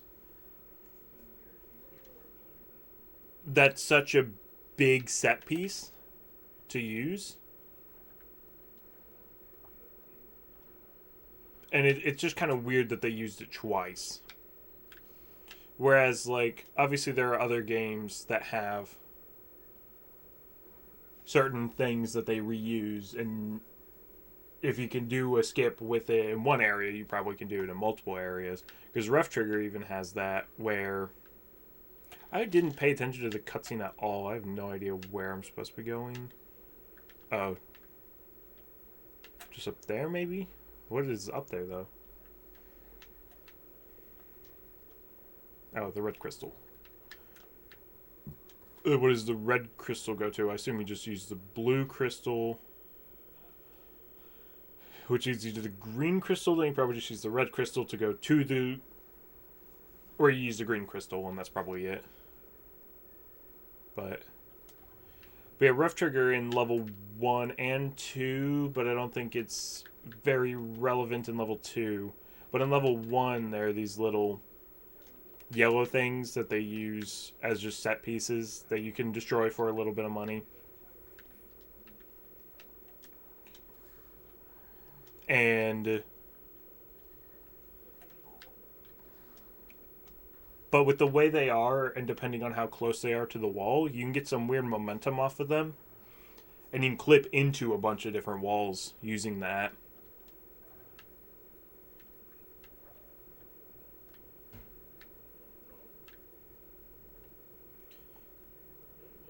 Because it's almost to where... I mean, sometimes they're not positioned correctly for you to be able to do it.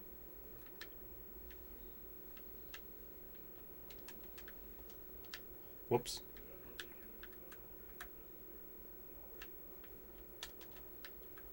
Oh, that's just for an apple. Okay. This is the part I was thinking of, where you have to jump twice. I think that actually, that red door right there is where you would enter this area in Spectral Veil.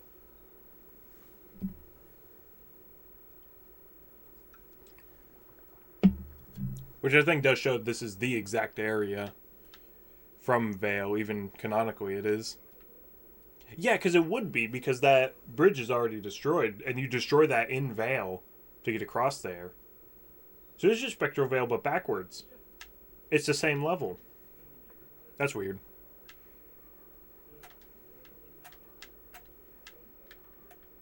But generally speaking, if those yellow things in level 1 of Rough Trigger, if they're close enough to a wall, you probably can clip through. And there are quite a few skips you can do with that. There's quite a few areas you can skip and know that they're skippable just because those things are there. And it's kind of the same with this big thing right here. Because it's in Vale and you can skip it in Vale, and they reuse it the exact same way in the exact same layout with the exact same solution as in Spectral Vale, just get on top of it, you can skip it both times. Do wonder why this big health wedge is here. If there were 3 on the platform before and there's no way to take damage except falling off, but you'd be an idiot to fall off.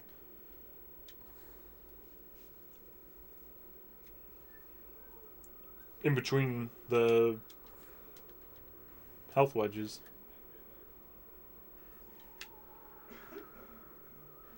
But yeah, this is the super long Spectral fight. But at least you get to do it as Clyde, so it's just mash B, and you're not having to wait for power pellets to respawn.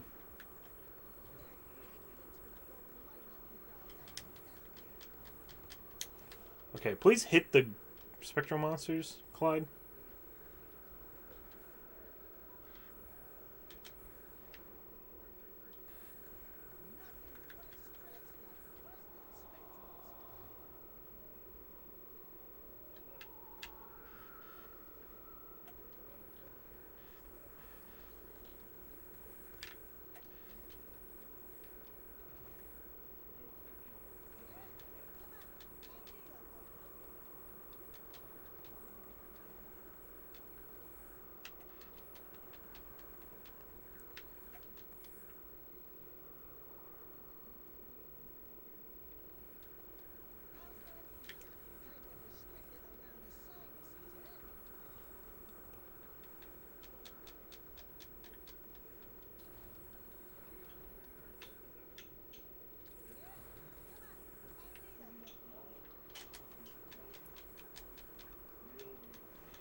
Yeah, really, this level wouldn't be too long if it just wasn't for this really long Spectral fight. Because none of the other Spectral fights were that long. None of the puzzles really took that long. Especially because I already know the solutions to all the puzzles. And some of the puzzles, I mean, most of the puzzles really, they're not even puzzles. They're just, there's a dead end, so hit a button that makes it to where you can get past that dead end. And then continue until you see another dead end. And then take an alternate path to hit a button to make it to where you can progress past that dead end, and you just keep doing that until you make it to the actual end.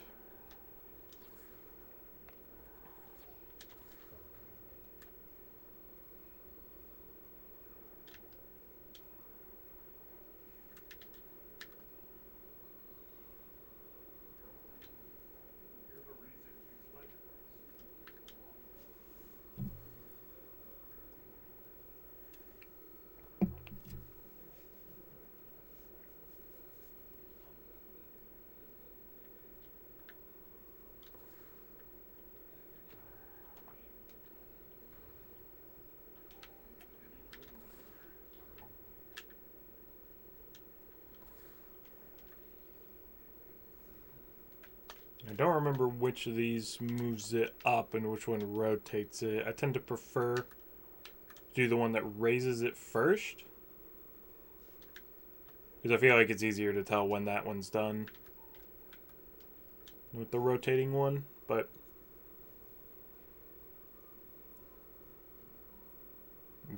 probably doesn't matter. Yeah, it was actually pretty easy to tell when it was rotated correctly.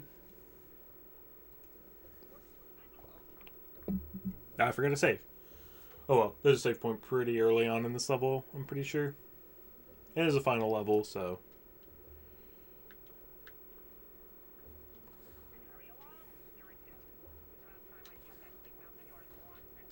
Or maybe there's not. Maybe I have to do this whole fight first.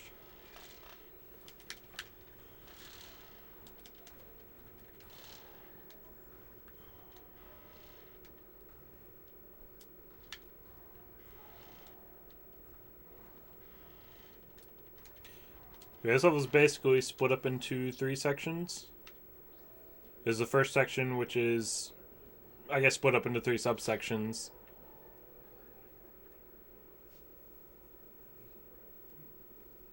Because you do the fight, then the elevator goes down, and then there's a second fight. Then you do the second fight, and then the elevator's going to go down again. There'll be a third fight.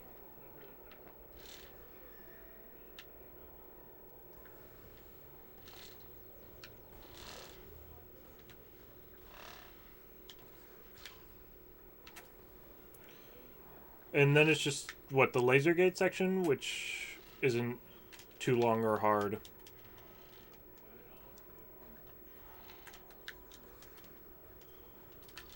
And then... and it's just the final boss. Which, honestly...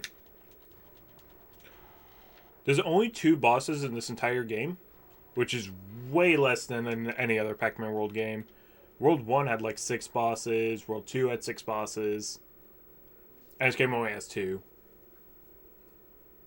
But the final boss of this game is honestly easier than the first one. In a way. Actually, now that I think about it, there is... the final boss of this game does have an instant kill move. It doesn't often hit. It's fairly easy to dodge, but a little slip up can make it just so annoying if you do get hit by it and then have to restart the whole level.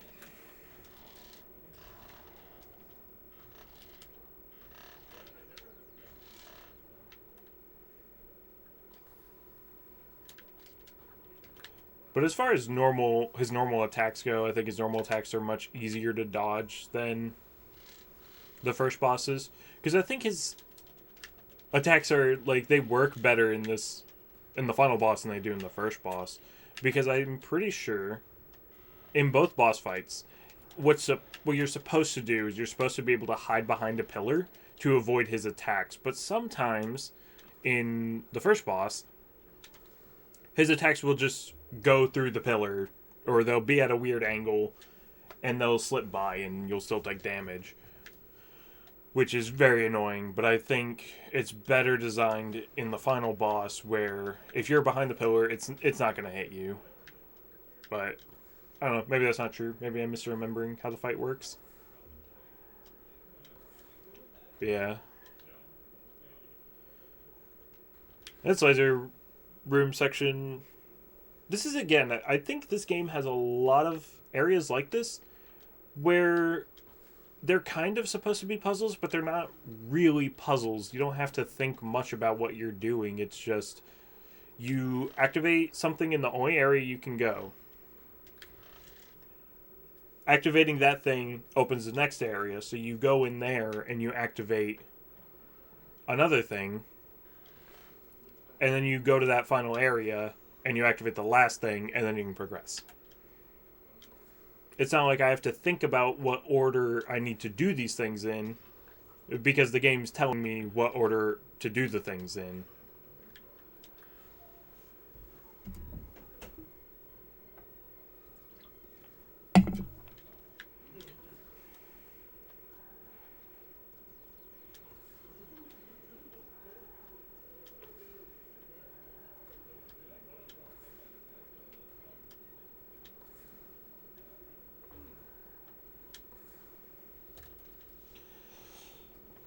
But yeah, final boss time.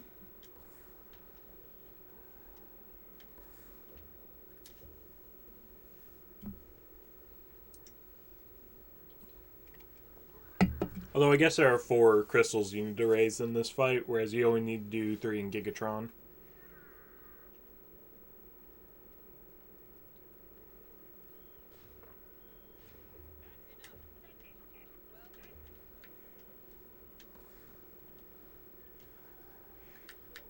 Also, I think there's more health in this fight than there was in the Gigatron fight.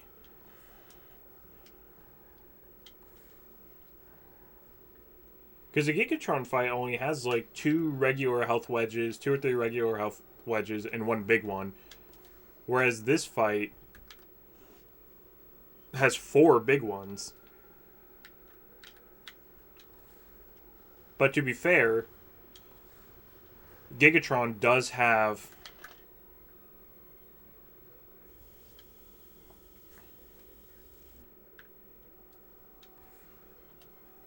two Chrome Balls, which don't give you any more health, but they make you invincible. I forgot the strat. Dang it. I was supposed to hit them both down to 3.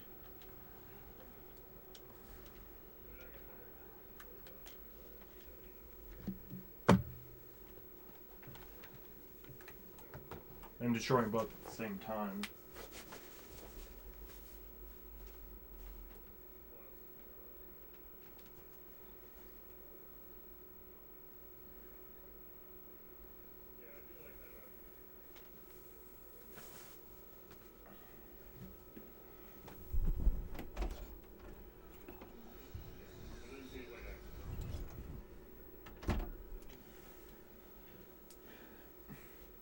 Yeah, because I forgot the strat. I remembered right as I was hitting that last one, but could have beaten it like a phase sooner, but whatever.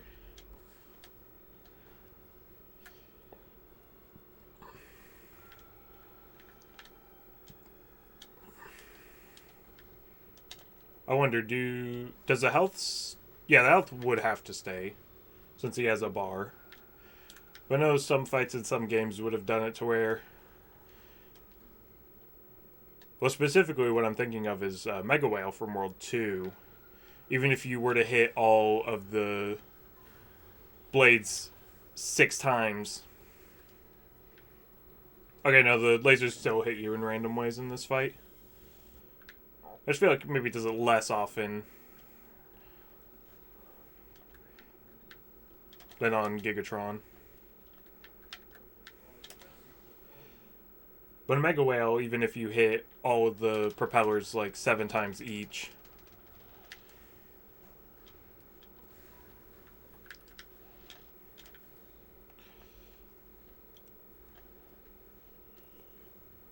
and then if you progress the phase, every propeller that is still there would just regain all of its health.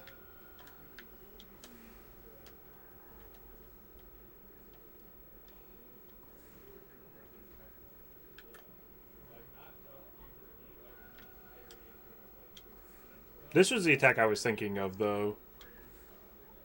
Where really, as long as you're behind a pillar, it shouldn't hit you.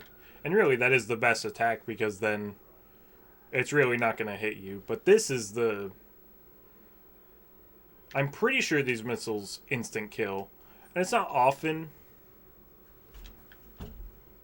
that they actually do hit, but I mean, obviously, an instant kill move is still very threatening and very scary.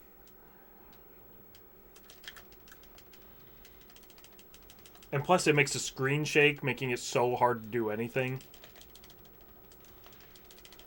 Of course. I feel like that always happens if you don't get the strats right in this fight. Hopefully he won't go back to shooting missiles, though. No, he does.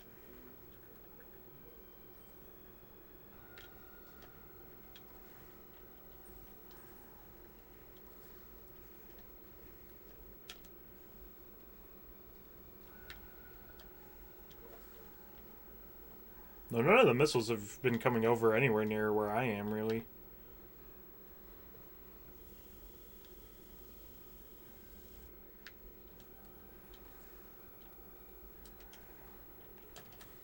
that is it. That's the end of Pac-Man World 3. 3.5 hours total. 1.5 this session, but I did 2 hours yesterday. And yeah. That's not, it wasn't too bad, but again, I do want to prioritize shorter games.